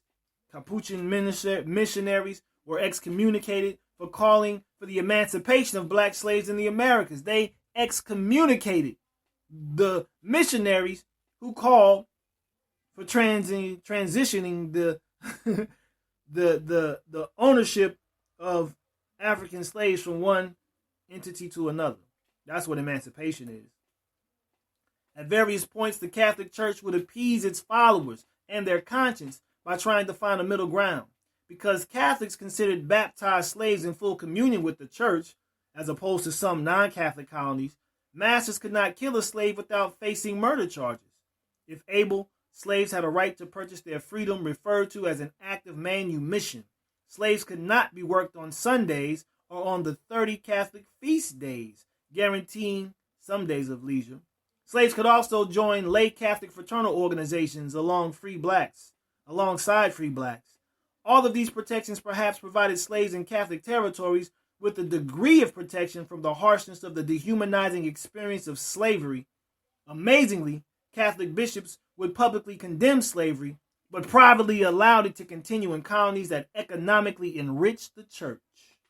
Finally, in 1965, the year of Jubilee, and that the Civil Rights Act was passed, the Second Vatican Council declared that forced slavery was an infamy that dishonored the Creator and was a poison in society. In 1965, they finally had some sensibility, although I believe insincere, that stated slavery was a poison. But you can go back to 362 AD and see that the church's position at the local council of Gangra in Asia Minor excommunicates anyone encouraging a slave to despise his master or withdraw from his service. So they were well entrenched in slavery back to 362 of the AD. From 354 to 430 AD, St. Augustine teaches that the institution of slavery derives from the Most High and is beneficial to slaves and masters. Now, this is an African himself. Augustine is an African from Alexandria. 650 AD, Pope Martin I condemns people who teach slaves about freedom or who encourages them to escape. He condemns them in 650. 1179 AD, the Third Lateran Council imposes slavery on those helping the Saracens. Okay. 1226 AD, the legitimacy of slavery is incorporated in the Corpus Juris Canonici, promulgated by Pope Gregory, from where you have the Gregorian calendar, which remained official law of the church until 1913. Canon lawyers worked out for just titles for holding slaves: slaves captured in war, persons condemned to slavery for a crime, persons selling themselves into slavery, including a father selling his child, children of a mother who was enslaved. 1224 to 1274 AD. St. Thomas Aquinas, there's several schools named after this heathen, defends slavery as instituted by God in punishment for sin and justified as being part of the right of nations and natural law. children of a slave mother are rightly slaves, even though they have not committed personal sin. Here we go. 1452. Pope Nicholas V issued the papal bull Dum Diversas on 18th of June in 1452. It authorizes King Alfonso V of Portugal to reduce any Saracens, which are Muslims and pagans and other unbelievers, to perpetual slavery. Perpetual means without end. So there were no years of release for these unfortunates. There were no jubilee years for these unfortunates, given the word of this pope. The same pope wrote the bull Romanus Pontifex on January 5th, 1455, to the same Alfonso. As a follow-up to the Dum Diversas, it extended to the Catholic nations of Europe dominion over discovered lands during the Age of Discovery. Along with sanctifying the seizure of non-Christian lands, it encouraged the enslavement of native, non-Christian peoples in Africa and the New World. So, Romanus Pontifex is the specific document that justified the enslavement of African people. There you have it. 1493 AD, Pope Alexander VI, who is also known as Rodrigo Borgia, whose son is Cesare Borgia, whom Michelangelo painted in the depiction of who they call Jesus Christ. But he authorizes the King of Spain, which he was a Spaniard, to enslave non-Christians of the Americans who are at war with Christian powers.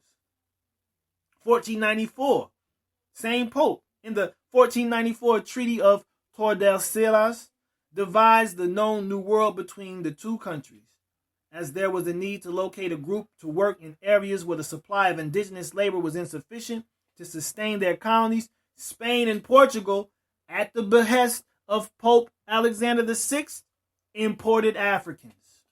From 1500 to 1850, and again, this number is extremely low, 12 million Africans arrived, so that's just arrived, not how many died, but 12 million arrived in the Americas to toil as slaves.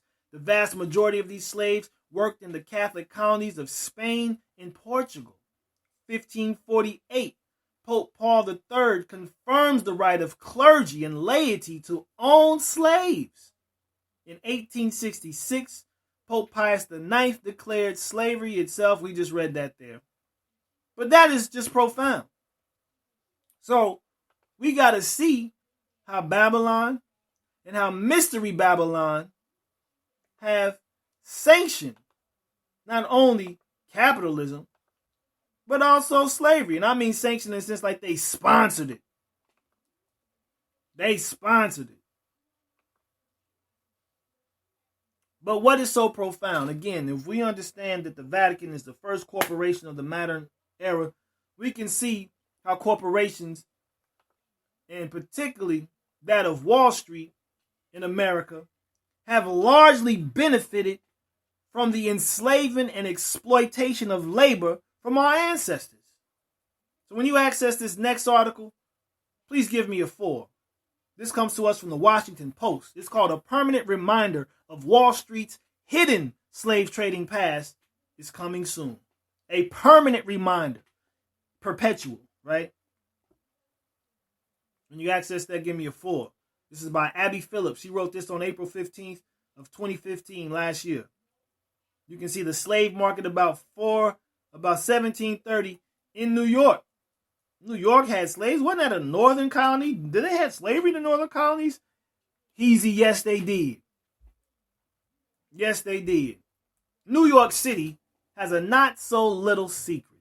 About 300 years ago, as the first Dutch settlers docked on the shores of what would later become a metropolis, they brought with them enslaved men and women. Not just Jamestown, but New York City? That's right. At the foot of the city, in what would later become Wall Street, New York, operated its first slave market to buy and sell and trade human beings. The first slave market in New York was Wall Street. Those were the original stocks and bonds that were traded right there. They put bonds on those stocks and they traded them. Humans. Soon there will be a permanent reminder of that little-known history.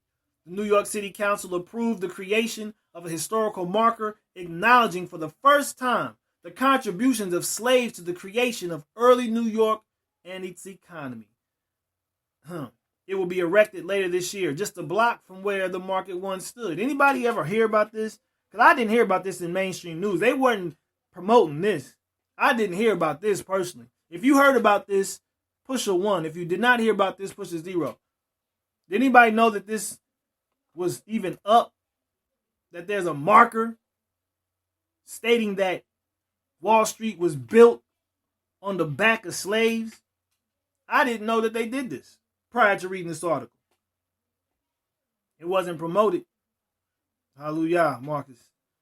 So, the slaves of that time and place helped build City Hall. City Council member Jumaine Williams, the principal sponsor of the bill that established the marker, told WNYC, their lives should be celebrated and their deaths should be mourned. By 1711, there were hundreds of slaves at work in New York, learning trades, farming crops, working in homes and on the docks, and building the foundation of what would eventually become a great American city. According to Columbia University, about 40% of white homes owned slaves at the time. That's a whopping figure. But if you travel to Lower Manhattan today, you almost wouldn't know that slavery was ever present in the city. In Lower Manhattan, with the exception of the African Burial Ground Memorial, which was unearthed, they had to unearth that, there are no reminders of the slave market and the incredible injustices that happened there and have been unrecognized by our city. James G. Van Brammer, chair of the City Council's Committee on Cultural Affairs, said at a hearing last year, "We must never forget what happened, and it is important that native New Yorkers, tourists, and everyone alike be reminded of what happened there, and that we mark the contributions of enslaved Africans who built our city, including our City Hall and the wall that would give the name to Wall Street." Initially, the buying, selling, and trading of blacks was conducted privately, according to Columbia University. Some slaves were even sent out on their own to find work. But in 1711, in response to anxieties of whites, always these anxieties, middle-class New Yorkers who feared that the presence of so many black slaves looking for work on the streets might raise the risk of an insurrection, the market was erected. All Negro and Indian slaves that are let out to hired would be hired at the market house at the Wall Street slip, the city council declared. It was more than 50 years later, in 1762, when the market was finally taken down. It was taken down in 1762. But historians have noted that New York has a long history of support for the institution of slavery, even though it later became known for its role in helping abolitionists dismantle it. New York would become an economic and cultural powerhouse, but rarely is slavery or segregation talked about in the retelling of those events, and the places that played a key role in the events of that time are just as difficult to identify. Newsweek Alexander Nazarian went searching for the city's hidden history of slavery and segregation and found a rich, if somewhat obscured past. He says, quote, "That era seems almost too complex for us to remember, eluding the easy narratives of triumph and redemption while calling into question New York's liberal self-image." Kenneth J. Jackson, a Columbia University professor, widely regarded as the preeminent historian of New York City, points out that while southern cities like Charleston, South Carolina, unequivocally supported slavery, and New England ones like Boston thoroughly opposed it, New York was probably the most ideologically conflicted urban center in the nation. Jackson surmised that New York's complicity in the slave trade remains an unpleasant topic to this day. It is not the kind of conversation we can conduct with a well-meaning Starbucks barista, but we will have to have it sooner or later. There is no future, Jackson warns, in denying the past. Powerful statement. According to WNYC, the marker is expected to be finished soon and may be unveiled on June 19th or Juneteenth, which is commemorated as the day in the South that slaves were emancipated. Very interesting article. Because New York City, they always have this image of being abolitionists and, we're a free state here. We don't deal with slavery. Save all that drama for your whore mama known as Babylon, because that is an untruth. This next article wants to take that a step further and look at 15 major corporations you never knew that profited from slavery. They were extreme capitalists. They just wanted to make a profit. So we're going to use and exploit as much labor as we can to make this happen. So when you access this article from Occupy Wall Street, please give me a 4. I hope you all are doing all right and I'm not boring any holes in your head. All right. This is originally from Atlanta Black Star. So the enslavement of African people in the Americas by the nations and peoples of Western Europe created the economic engine that funded modern capitalism. Hallelujah, love and happiness. Glad to be of that source. So again, the enslavement of African people in the Americas by the nations and peoples of Western Europe created the economic engine that funded modern capitalism. There it is again. Capitalism was the impetus to create racism, though. Therefore, it comes as no surprise that most of the major corporations that were founded by Western European and American merchants prior to roughly 100 years ago benefited directly from slavery. The Lehman Brothers, whose business empire started in the slave trade, there's some Jews, by the way, recently admitted their part in the business of slavery. According to the Sun-Times, the financial services firm acknowledged recently that its founding partners owned not one, but several enslaved Africans during the Civil War era, and that in all likelihood, it profited significantly from slavery. This is a sad part of our heritage. You can just hear them crying all the way to the bank. We're deeply apologetic. It was a terrible thing. There's no one sitting in the United States in the year 2005, hopefully, who would ever in a million years defend the practice, said Joe Palazzotto, General Counsel of Lehman Brothers. Make it sound good, Joe. It's not funny, but you can see what I'm getting at. Because satire sometimes is the best way to put things to understand what's really going on. You got to kind of slap some humor in it, because it's like you break down if you didn't because of the sheer horror and barbarity of this practice. But this statement is so manufactured. This is a sad part of our heritage. I mean, it's just ignorant. Aetna Incorporated. That little frog, Aetna frog, the United States' largest health insurer, apologized for selling policies in the 1850s that reimbursed slave owners for financial losses when the enslaved Africans they owned were murdered, or they just gave up the ghost because they couldn't work no more. They reimbursed them, though. Aetna has long acknowledged that for several years shortly after its founding in 1853, that the company may have insured the lives of slaves, said Aetna spokesman Fred LaBerge in 2002. We express our deep regret over any participation at all in this deplorable practice. These are such crock statements that they're making. No, you don't. If you regretted it, then you would do something to amend it. You would give some reparations, for instance. This verbal crap don't mean nothing. We're sorry. We apologize. Save all that crap. I don't want to hear nothing until I see atonement. Make amends. That's when we understand that you regret something. You'll seek to right what you wronged. Good old J.P. Morgan Chase. They recently admitted their company's links to slavery. Here we go again.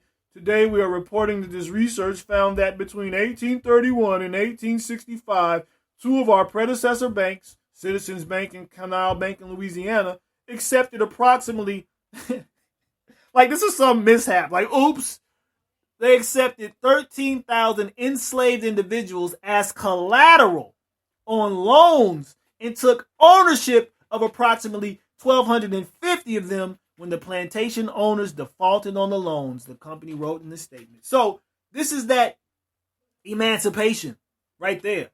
This is a classic example of emancipation where you see the owners put down their slaves as collateral, and when they couldn't make their debt, the bank took ownership of that there. That's what happened with the federal government. The federal government is now the slave master of all African Americans, according to the 14th Amendment, because we are the ones who are subject to the jurisdiction of said government. That's how that works. Okay? You right about that, Auntie. Make amends to our children and grandchildren. New York Life Company, insurance company, is the largest mutual life insurance company in the United States. They also took part in slavery by selling insurance policies on enslaved Africans. Today, the USA, according to USA Today, evidence of 10 more New York life slave policies comes from an 1847 account book kept by the company's Natchez, Mississippi agent W.A. Britton.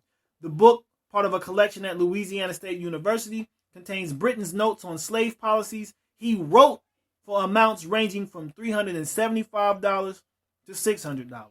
A 1906 history of New York life says 339 of the company's first 1,000 policies were written on the lives of slaves.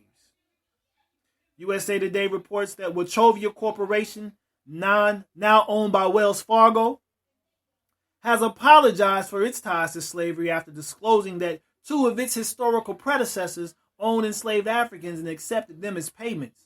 On behalf of Wachovia Corporation, here we go.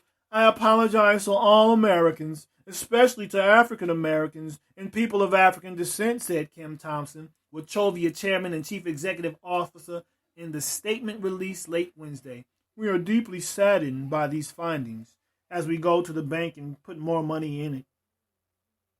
Man, these devils ain't got no sympathy or empathy. Nathan Mayer Rothschild and Sons, Bank in London, is the link to slavery. The company that was one of the biggest names in the city of London, not London itself, had previously undisclosed links to slavery in the British colonies. Undisclosed links, right? Documents seen by the Financial Times have revealed that Nathan Mayer Rothschild, the banking family's 19th century patriarch, made his first personal gains by using enslaved Africans as collateral in dealings with the slave owner. How ironic is it that this Ashkenazic Jew, this Ashkenazic convert Jew, comes into his riches, his wealth, by dealing with Israelites? I mean, the irony is just mind-boggling. But this is the curses of that. These are the curses that have been carried out on us because of our disobedience. On the flip of that, that's what this is about. Continuing on. Norfolk Southern also has a history in the slave trade. The Mobile and Girard Company, which is now part of Norfolk Southern, offered slaveholders $180 or $3,379 today a piece for enslaved Africans that they would rent to the railroad for 1 year, according to the records. Guess how much the enslaved Africans got? They got that whammy, nothing. The Central of Georgia, another company aligned with Norfolk Southern Line today, valued its slaves at $31,303, which today is $663,033 on record. Look at that. USA Today has found that their parent company, E.W. Scripps and Gannett, has had links to the slave trade. USA Today. There is evidence that Fleet Boston evolved from an earlier financial institution, Providence Bank, founded by John Brown, who was a slave trader and owned ships used to transport enslaved Africans. The bank financed Brown's slave voyages and profited from them. Brown eventually reportedly helped charter what became known as Brown University. Nice Ivy League school. And by the way, there's a book called Ebony and Ivy that my brother Uzziah always refers to, that breaks down how they just kept this, the Ivy League schools kept this slave capitalist economy just churning. They kept it churning. CSX used slave labor to construct portions of some U.S. rail lines under the political and legal system that was in place more than a century ago. Two enslaved Africans who the company rented were identified as John Henry and Reuben. So you know the story of John Henry, who beat the locomotive. The record states that they were to be returned clothed when they arrived to work for the company. Individual enslaved Africans cost up to $200, the equivalent of $3,800 today, to rent for a season, and CSX took full advantage. Let's go down. Brooks Brothers, right? The high-end suit retailer got their start selling slave clothing to various slave traders back in the 1800s. What a way to get rich in the immoral slave industry. They sold slave clothes. Barclays, the British multinational, which is the stadium now in Brooklyn that Jay-Z put his nets in and named the doggone the arena Barclays Theater, Barclays Arena. But this British multinational banking and financial services company, headquartered in London, United Kingdom, has now conceded that companies it bought over the years, may have been involved in the slave trade. Suckers, y'all know y'all was just neck deep in it. USA Today has reported that New York-based AIG completed the purchase of American General Financial Group, a Houston-based insurer that owns U.S. Life Insurance Company. A U.S. life policy on enslaved Africans living in Kentucky was reprinted in 1935 article about slave insurance in the American Conservationist magazine. AIG says it has found documentation indicating U.S. life insured enslaved Africans. Well, it's no surprise. This, though, will take me to my last article for the day. Then I will have one passage for you all to really wrap this up as it relates to capitalism, racism, and slavery. So when you access this article from the Black Agenda Report, give me a 4. This article is entitled "To Remake the World: Slavery, Racial Capitalism, and Justice." This is by Walter Johnson. This will be my last article, okay? This article previously appeared in Boston Review and Portside. It's in memory of a Cedric Robinson, 1940 to 2016. The idea that enslavement dehumanized people suggests that their humanity needs to be proven again and again. It is a commonplace to say that slavery dehumanized enslaved people, but to do so is misleading, harmful, and worth resisting. I hasten to add that there are, of course, plenty of right-minded reasons for adopting the notion of dehumanization. It is hard to square the idea of millions of people being bought and sold, of systematic sexual violation, natal alienation, that's the children, forced labor, and starvation with any sort of humane behavior. These are the sorts of things that should never be done to human beings. By terming these actions inhuman and suggesting that they either relied upon or accomplished the dehumanization of enslaved people, however, we are participating in a sort of ideological exchange that is no less baleful for being so familiar. We are separating a normative and aspirational notion of humanity from the sorts of exploitation and violence that history suggests may well be definitive of human beings. We are separating ourselves from our own histories of perpetration. To say so is not to suggest that there is no difference between the past and the present. It is merely that we should not overwrite the complex determinations of history with simple-minded notions of moral progress. More important, though, is the ideological work accomplished by holding on to a normative notion of humanity, one that can be held separate from the inhuman actions of so many humans. Historians sometimes argue that some aspects of slavery were so violent, so obscene, so inhuman, that in order to live with themselves, the perpetrators had to somehow dehumanize their victims. While that somehow remains a problem, for it is never really specified what combination of unconscious cultural and social factors make a somehow, I want to question the assumption that slaveholders had to first dehumanize their slaves before they could swing a baby by the feet into a post to silence its cries, or jam the broken handle of a hoe down the throat of a field hand, or refer to their property as darkies, or hands, or wool. The apparent right-mindedness of such arguments notwithstanding, this language of dehumanization is misleading because slavery depended upon the human capacities of enslaved people. That is so profound. They dehumanized them objectively, but they knew that the subjects which they were dehumanizing objectively had above and beyond the human capacities that they even had as the slave holders and slave masters. Now that is a conundrum for you right there. That is an absolute conundrum. It depended upon their reproduction.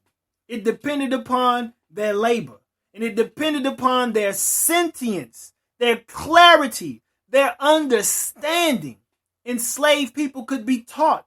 Their intelligence made them valuable. They could be manipulated. Their desires could make them pliable. They could be terrorized. Their fears could make them controllable. And they could be tortured, beaten, starved, raped, humiliated, degraded. It is these last that are conventionally understood to be the most inhuman of slaveholders' actions and those that most dehumanize enslaved people. And yet, these actions epitomize the failure of this set of terms to capture what was at stake in slaveholding violence. The extent to which slaveholders depended upon violated slaves to bear witness, to provide satisfaction, to provide a living human register of slaveholders' power. What if we use the history of slavery, as a standpoint from which to rethink our notion of justice today? Quote, I want to question the assumption, well, we already read that. More than misleading, however, the notion that enslavement dehumanized enslaved people is harmful. It indelibly and categorically alters those with whom it supposedly sympathizes. Dehumanization suggests an alienation of enslaved people from their humanity. Who is the judge of when a person has suffered so much or been objectified so fundamentally that the person's humanity has been lost? How does the person regain that humanity? Can it ever be regained? And who decides when it has been regained? The explicitly paternalist character of these questions suggests that a belief in the dehumanization of enslaved people is locked in an inextricable embrace with the very history of racial abjection it ostensibly confronts. All this while implicitly asserting the unimpeachable rectitude and humanity of latter-day observers. He's using some big words. It could be argued that my interpretation of the word dehumanize is grammatically fundamentalist and intellectually obtuse, that the point of saying that slavery dehumanized enslaved people is to draw attention to the immoral actions of slaveholders, their inhumanity, rather than to make a claim about the abjection of enslaved people. So this is crucial. He's saying the people who were dehumanized were not the slaves. The dehumanization was the slave masters. They were the ones who were dehumanized. You can't put something on a people that they are not. You see what I'm saying? You can't do that. They didn't accept that they were being dehumanized, so that's not dehumanization. The dehumanization was in the lowering of the morality and ethics of the slaveholders. That was the dehumanization, for them to carry out such barbaric acts on another human being. That's dehumanization. Let's understand this now. Continuing on. I would rather respond by citing Philip Morgan's slave counterpoint, A Prize-Winning History of Slavery in 18th Century North America, In the introduction, Morgan emphasizes that African American slaves strove to preserve their humanity. This is the reality. Even as many historians explicitly and insistently vindicate the notion that enslaved people were human beings, they also implicitly and unwittingly suggest that the case for enslaved humanity is in need of being proven again and again. Right, they don't even do these things to animals, which they did to us. By framing their discovery of the enduring humanity of enslaved people as a defining feature of their work, by casting their work as proof of black humanity, as if this were a question that should even be posed, historians ironically render black humanity intellectually probationary. Like, it's subject to determine at a future date if African people are intellectual. Efforts to separate human from inhuman and dehumanize thus creates an unanticipated set of intellectual and ethical overflows. Elsewhere in the same introduction, Morgan writes, quote, wherever and whenever masters, whether implicitly or explicitly, recognize the independent will and volition of their slaves, they acknowledge the humanity of their bond people. So whether they did this like literally or unintentionally, they independently recognize the will and volition and the humanity of their enslaved. Extracting this admission was, in fact, a form of slave resistance because slaves thereby opposed the dehumanization inherent in their status. I want to emphasize that I am not quoting these sentences because they are exceptionally imperceptive. I quote them instead because they are emblematic. By counterpoising an emphasis on independent will and volition against the possibility of dehumanization, they crystallize a set of intellectual impulses and ethical premises that undergirds much of the scholarship on slavery. They frame their account of humanity as an aspect of the problem of freedom, and freedom of a very particular sort. The freedom to make choices and take intended actions. In other words, the bourgeois freedoms of classical liberalism. In so doing, they point to the peculiar complications that result from positioning the history of slavery at the juncture of the terms human and rights. Very deep. Several problems flow from the notion that every history of slavery is peopled by liberal subjects striving to be emancipated into the political condition of the 21st century Western bourgeoisie. From a historiographic perspective, we could say that this perspective alienates enslaved people from their historical parameters and cultural determinants of their own actions. So when they're saying that when we take this dehumanization into account and we want to frame it with the standards that are Western, we're completely alienating ourselves from our own realities. Okay? And this is something that is largely detrimental that we continue to do today, and that we want to compare our reality to that of our oppressor's reality. We cannot do that. Our reality is completely defined otherwise as relates to the reality of the Torah. We can't frame our reality based on our oppressors and even our enemies and expect to make progress. It's never going to happen. Continuing, it takes their actions from singing a spiritual to breaking a tool to fomenting a revolution to having a good idea about how to run a better sluiceway and collapses them down to a single anachronistic and essential liberal moral. Enslaved people's agency prove their humanity.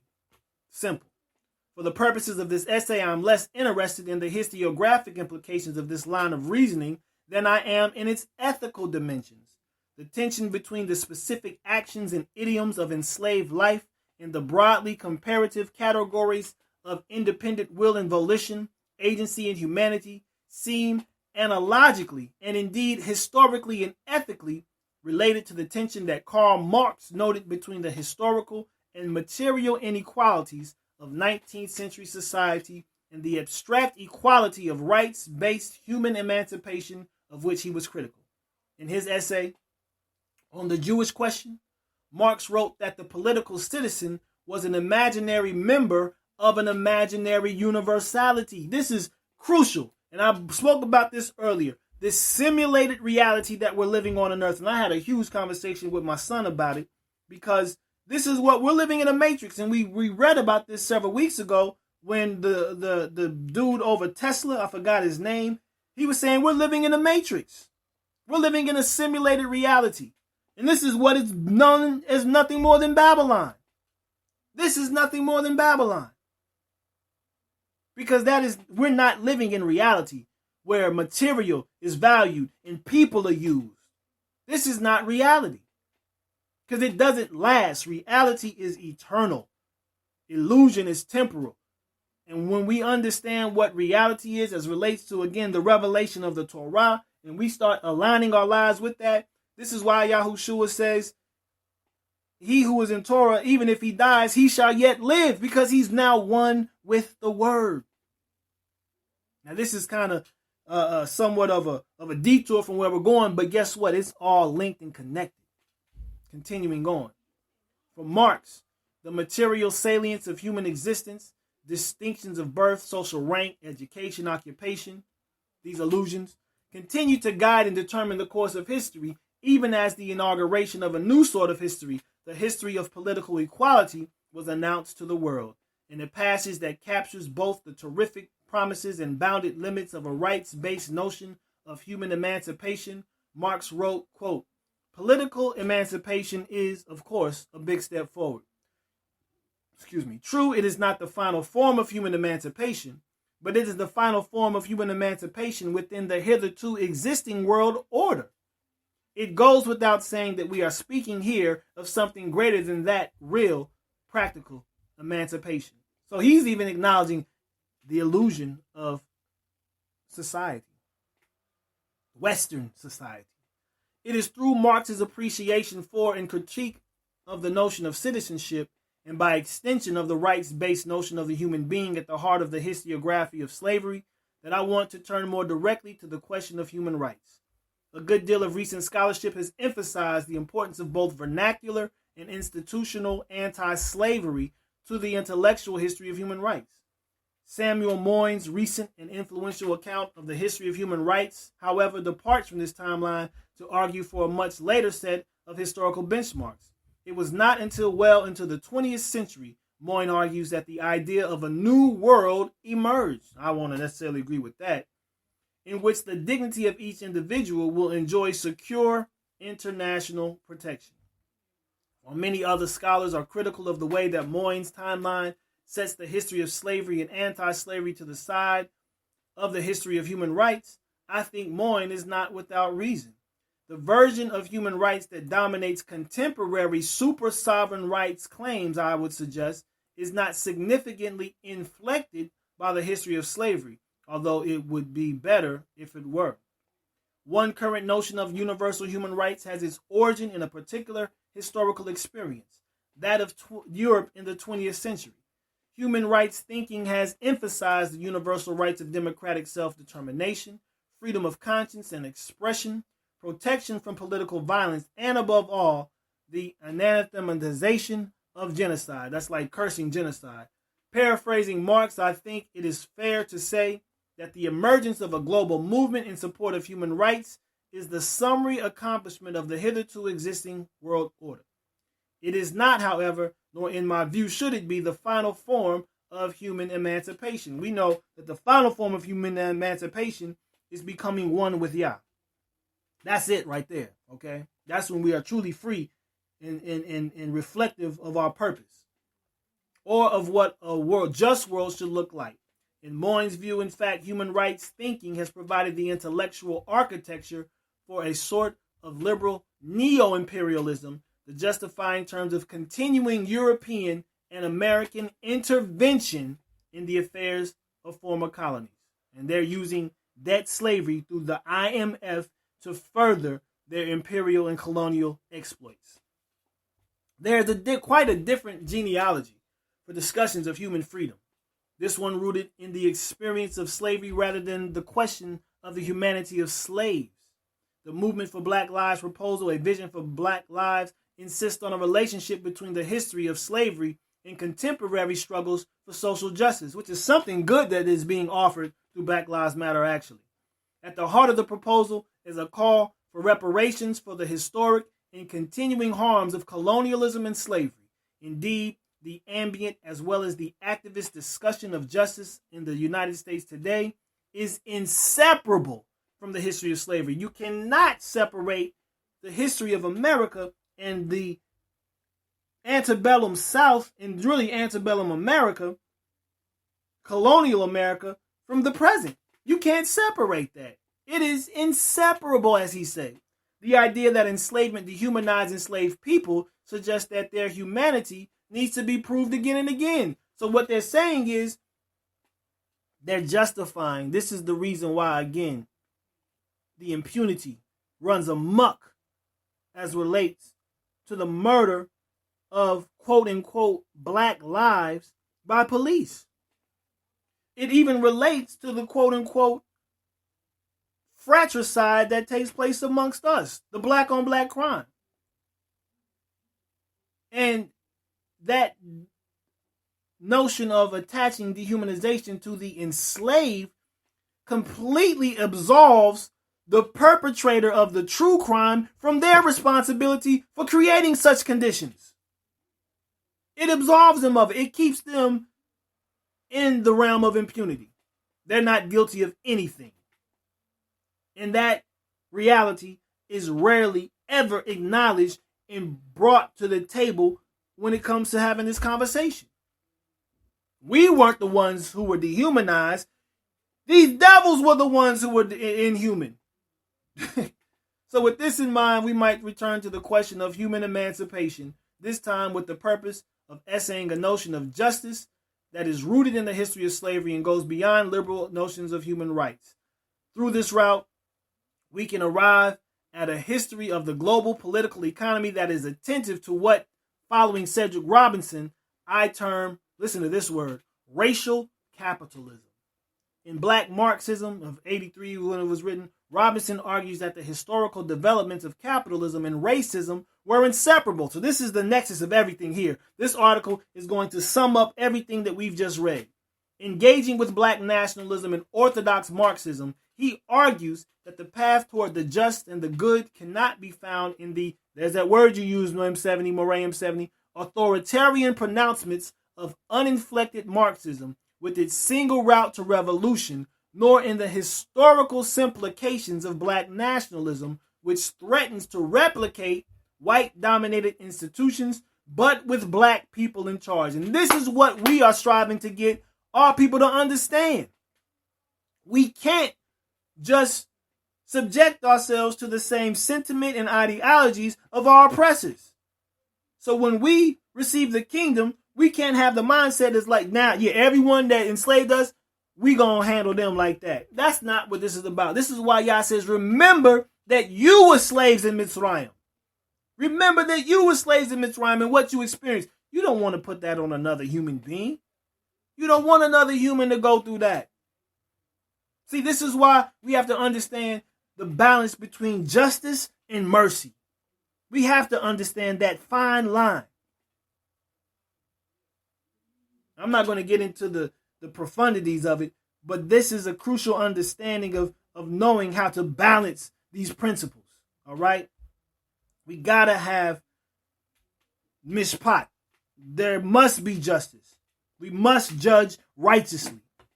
But we must also have chesed. We must also have mercy. If there is no mercy, then our justice will be tyrannical. And if there is no justice, then our mercy will be completely fluff. Continuing on. Instead, the path to justice is located in the black radical tradition, in the democratic practices and revolutionary thought of black people living under conditions of racial capitalism. Black Marxism begins with the history of slavery in medieval Europe, in part to demonstrate the historically contingent character of the relationship between slavery and blackness.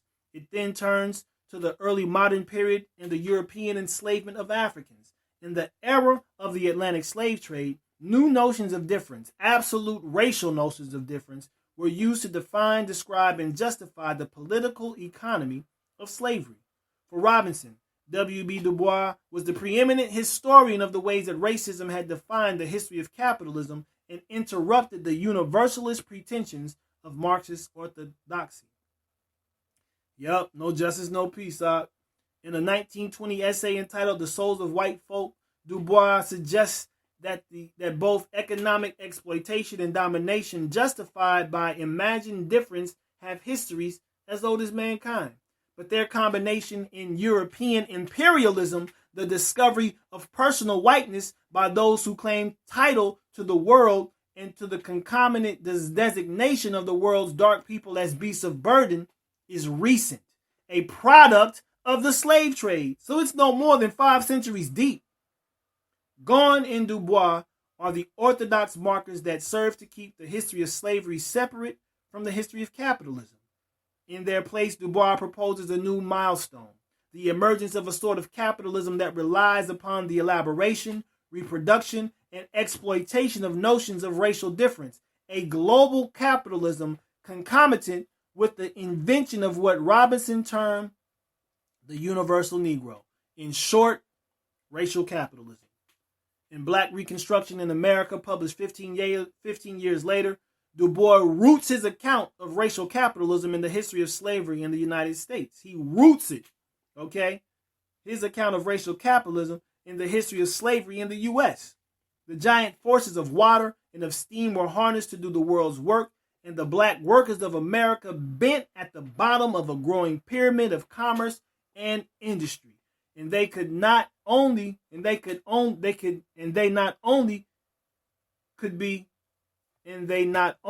not be spared if this new economic organization was to expand, but rather they became the cause of new political demands and alignments, of new dreams of power and visions of empire, he writes in the book's first pages. Black labor became the foundation stone not only of the Southern social structure, but of Northern manufacture and commerce. Huge. Of the English factory system, of European commerce, of buying and selling on a worldwide scale. New cities were built on the results of black labor, and a new labor problem involving all white labor arose in both Europe and America. Now, understand this. Understand how black labor, quote unquote, is the cause for Western civilization's ascent. Black labor is the sole and most foundational cause to the ascent of white civilization, of Western civilization. Hands down, bar none, no argument. I don't have any argument to make with you in this because this is the reality of it. Without that, there is nothing that the West has, if not for black labor. So we need to understand that and even take a pride in that. But we need to now apply this to our own civilization. We need to now divest in every possible way that we can imagine and invest in ourselves. That is the answer to everything. If you want to crumble this system, one word: divest. It's simple as that. Stop feeding this damn beast. In a few sentences, Du Bois scuttles the orthodox separation of slavery and capitalism. He names his history of American slavery the black worker. Look at that. A subject at once of capital and of white supremacy. This, Robinson writes, was the beginning of the transformation of the historiography of American civilization, the naming of things.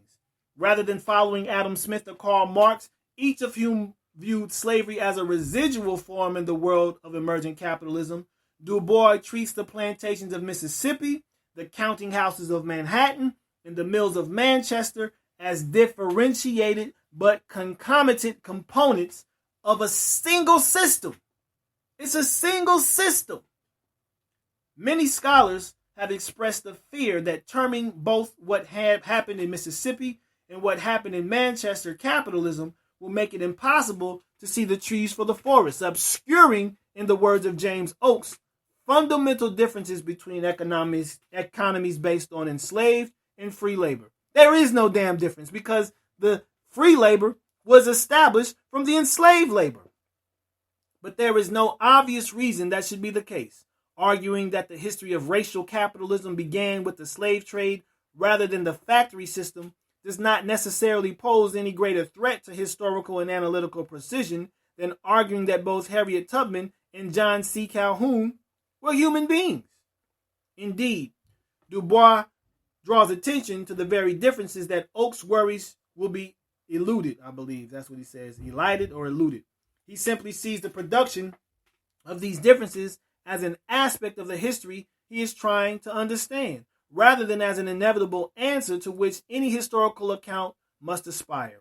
The history of the white working class struggle, for example, cannot be understood separate from the privileges of whiteness, to which the white working classes of Britain and the United States laid claim in their demands for equal political rights. And it was the ever-expanding frontier of imperialism and racial capitalism that pacified the white working class with the threat of replacement and promise of a share of the spoils. That is what always caused these riots. These weren't racial riots. These were straight massacres by white mobs that just went ballistic on black communities because they were getting money, because they were eating and feeding themselves and becoming self-sufficient and self-determined. So every black Wall Street, that so interesting that they use that term, that established itself independently, found itself raised by these white haters. There's no other way to put it. They were haters, literal haters, who destroyed communities that were seeking to become self-sustained and self-determined, and successful at doing so. And so that is what we see there. The history of racial capitalism, it must be emphasized, is a history of wages as well as whips, of factories as well as plantations, of whiteness as well as blackness, of freedom as well as slavery. And I'm just going to end off there. You can read the rest of this article here. Very profound article. I do recommend that you read the rest of it, but I want to just go ahead and bring my summary into this matter here, because this is what will connect everything. When you see it, you're going to be like, are you serious? Because this is the depths of what this all comes down to. Give me 1 second as I copy and paste this in here. This is a passage, M7, you just quoted from it. Right here.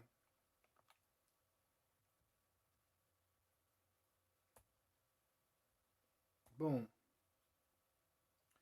This is Revelation, chapter 18, verses 1 through 14. And this will actually conclude my offering after just a few remarks. And the Hati Kaddish, we can open the microphone up. But it reads as follows. And after this, after he saw the great whore and her bastard daughter, Mystery Babylon, after this, I saw another messenger coming down from the heaven, having great authority, and the earth was lightened from his esteem. And he cried with the mighty voice, saying, Babel the great is fallen, and has become a dwelling place of demons, a haunt for every unclean spirit, and a haunt for every unclean and hated bird. I don't know if you all saw this Walmart. I don't know exactly the state it was in recently, but there were birds everywhere in this Walmart. I mean, every car that this car was driving down the aisle, it looked like locusts. There were so many birds, it looked like locusts. But these are the signs that you have to see that are developing, that are showing what the scriptures prophesied of thousands of years ago.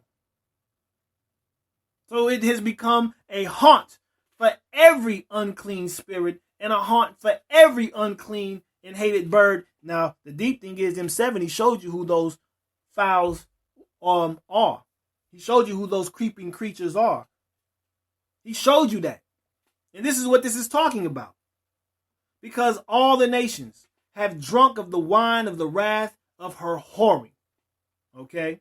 And the sovereigns of the earth have committed whoring with her. And the merchants, here we go.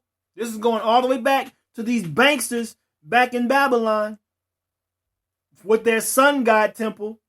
All of this connects. The merchants of the earth have become rich through the power of her riotous living.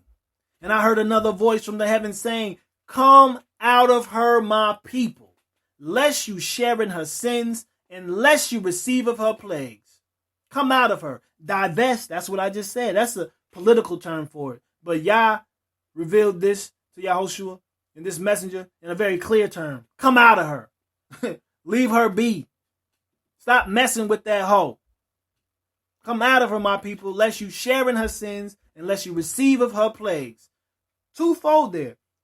If you find yourself living the type of lifestyle that Babylon is promoting, well, guess what? You're sharing in her sins. And if you're sharing in her sins, then guess what? You will receive of her plagues. We have to cleanse our minds. And we have to transform our actions. Because her sins have piled up to reach the heaven. And Elohim has remembered her unrighteousness, rendered to her as she indeed did render, and repaid to her double according to her works. In the cup which she is mixed for her double. 2 times, y'all. As much as she esteemed herself and lived riotously, so much torture and grief give to her. Don't let this be sleep. Wail in on her. Expose her for her harlotry. Double. Make it known before all the nations, is what this is saying. Because in her heart she says, I sit as a sovereigness, and I am not a widow, and I do not see mourning at all. Because of this, her plagues come in one day, death and mourning and scarcity of food, and she shall be burned up with fire. Because Yah Elohim who judges her is mighty, hallelujah. And the sovereigns of the earth who committed whoring and live riotously with her shall weep and mourn over her when they see the smoke of her burning, standing at a distance for fear of her torture, saying, woe, woe, the great city Babel, the mighty city, because your judgment has come in 1 hour. And the merchants, here we go again, these bankers, these devils of the earth weep and mourn over her because no one buys their merchandise anymore. That's divestiture, people. We don't need your goods anymore. We're producing our own now. Thank you. This is where we need to be right here. This is what we need to be thinking. We're not purchasing and consuming your merchandise anymore. We got our own. Merchandise of gold and silver, precious stones and pearls, and fine linen and purple, and silk and scarlet, and all citron wood, and every object of ivory, and every object of most precious wood, and bronze, and iron, and marble, and cinnamon, and incense, and fragrant oil, and frankincense, and wine, and oil, and fine flour, and wheat, and cattle, and sheep, and horses, and carriages, and what? Oh my goodness! In bodies and lives of men? Slavery? Enslavement? You were selling bodies and lives of men, Babylon? And don't think that it stopped. There's a slave trade taking place now, be it sex trade, be it child enslavement, be it even human enslavement. It's still going on. And many of these nations are a part of it. Many of these governments are a part of it. And the fruit that you're being longed for has gone from you. And all your riches and splendor are lost to you. And you shall find them no more, not at all. This becomes the reality when we make our minds up. When we make our minds up and we determine collectively, starting individually, but collectively, that we have no more dealings with Babylon in any way, shape, form, or fashion, then we become free. When we desire to turn within and find Yah in our midst, and we bring this to the whole, and we desire to shine the light that Yah has placed in us, this darkness, this tohu wabohu, this formlessness and void will be no more, because we will say, let there be light, just as Yah said that we would do. Because remember, let's not be forgetful of what Yahushua said, that greater works will we do in his name. So we got to understand, we have an imperative to repair this age and to bring light forth. Remember, you are the light to the nations. And this is what we have to understand. But we got to know the depths and the intricacies and even the mysteries of this system that we're dealing with. But now that we can understand that divestiture, and we've been saying this, but we got to make this more practical, people. When we say come out of her, it's not just even spiritually. It's not just even physically. We got to think economically. We got to think politically. We got to think socially. We got to think entertainment. We got to think all areas of human activity, because we must be concentrating on the spirit of Yah and the Torah. Blessed is the man who meditates in Torah day and night. That's what it says. Do not let these words of Torah depart from you. Teach them diligently to your children, so to speak of them when you sit in your house, when you walk on the path, when you retire, and when you arise. This should be every emanating thought, because now we're dealing in a time, which we just read today, where every thought of man was evil. So we need to be continuously, with every thought, focused on Yah and his Torah, in Mashiach, Yahushua. That is how we overcome. That is how we gain access to the tree of life. I got an article coming on that soon. This week, I thought I would be able to finish it, but it's more detailed than I thought. So Yah willing, next week, the right to eat from the tree of life will be presented. And it's a doozy. It's a doozy, because it's throwing me for some loops right now. But prayerfully, it will come out and be finished next week. But I want to definitely pray that this article, these articles, and this offering has been to your edification. I mean, I didn't really see at first capitalism, slavery, and racism in this particular portion, but it's there. It's very clear once we look at it in a spiritual sense with Hebrew vision. But please, if anything has been of truth, if anything has been to your edification and to your enlightenment and to your inspiration, encouragement, please give all praise to Yah El Elyon in the name of Mashiach Yahushua, for that is where that message came from. And if anything has been an error, I ask you continually to pray for your brother as I'm working out my salvation and perfection with fear and trembling. And prayerfully will allow that to be a reality soon. And to bring that to the land of promise, to add to the light that is shining in the promised land. So I want to thank you all for, again, choosing to fellowship with us today here in Hebrew Vision. I'm going to go ahead and sign off with a Hatzi Kaddish and then free the mic up if there are any questions, any comments, any prayer requests, any praise reports, anything that you may want to say. The microphone will be open. We invite you to come and speak. We need to hear from you. We need your feedback. This is that reciprocity that we need in order to be a very solidified and unified body. We need that. If your body don't respond, if you hit your finger with a hammer and it don't send that message to your brain, well, then you got some problems going right there. So it's the same thing. When we give output to you, we're looking for input back from you, because we need to understand how this is working. Does it make sense? Is it true? Has it affected you in any way? Did you see anything new this week that perhaps a message from last week allowed you to see that you didn't see before? Or did it confirm something for you? These are the things that we need to get input back from you. Because this output is a lot. And we love doing it. Don't get it twisted. We love giving this information. That is what y'all put us here for, is to give. But we need some giving back from you. That's the reciprocity. But all praises to the Most High. Let's go ahead and enter a spirit of prayer right quick as we close with a Hatzi Kaddish for this particular offering, and we'll open the mic. So with that, spirit of prayer. Hallelujah and hallelujah. Yit Kadal Vayit Kadesh Shemei Rabbah. Amen. Be'almadi barak herotei vayimelich malkutei. B'chayechun v'yamichun v'chayeda kol beit Yisrael bagala v'zman kariv v'meru. Amen. Yehi Shmei Rabba Mavorach le'olam ul me'almaya.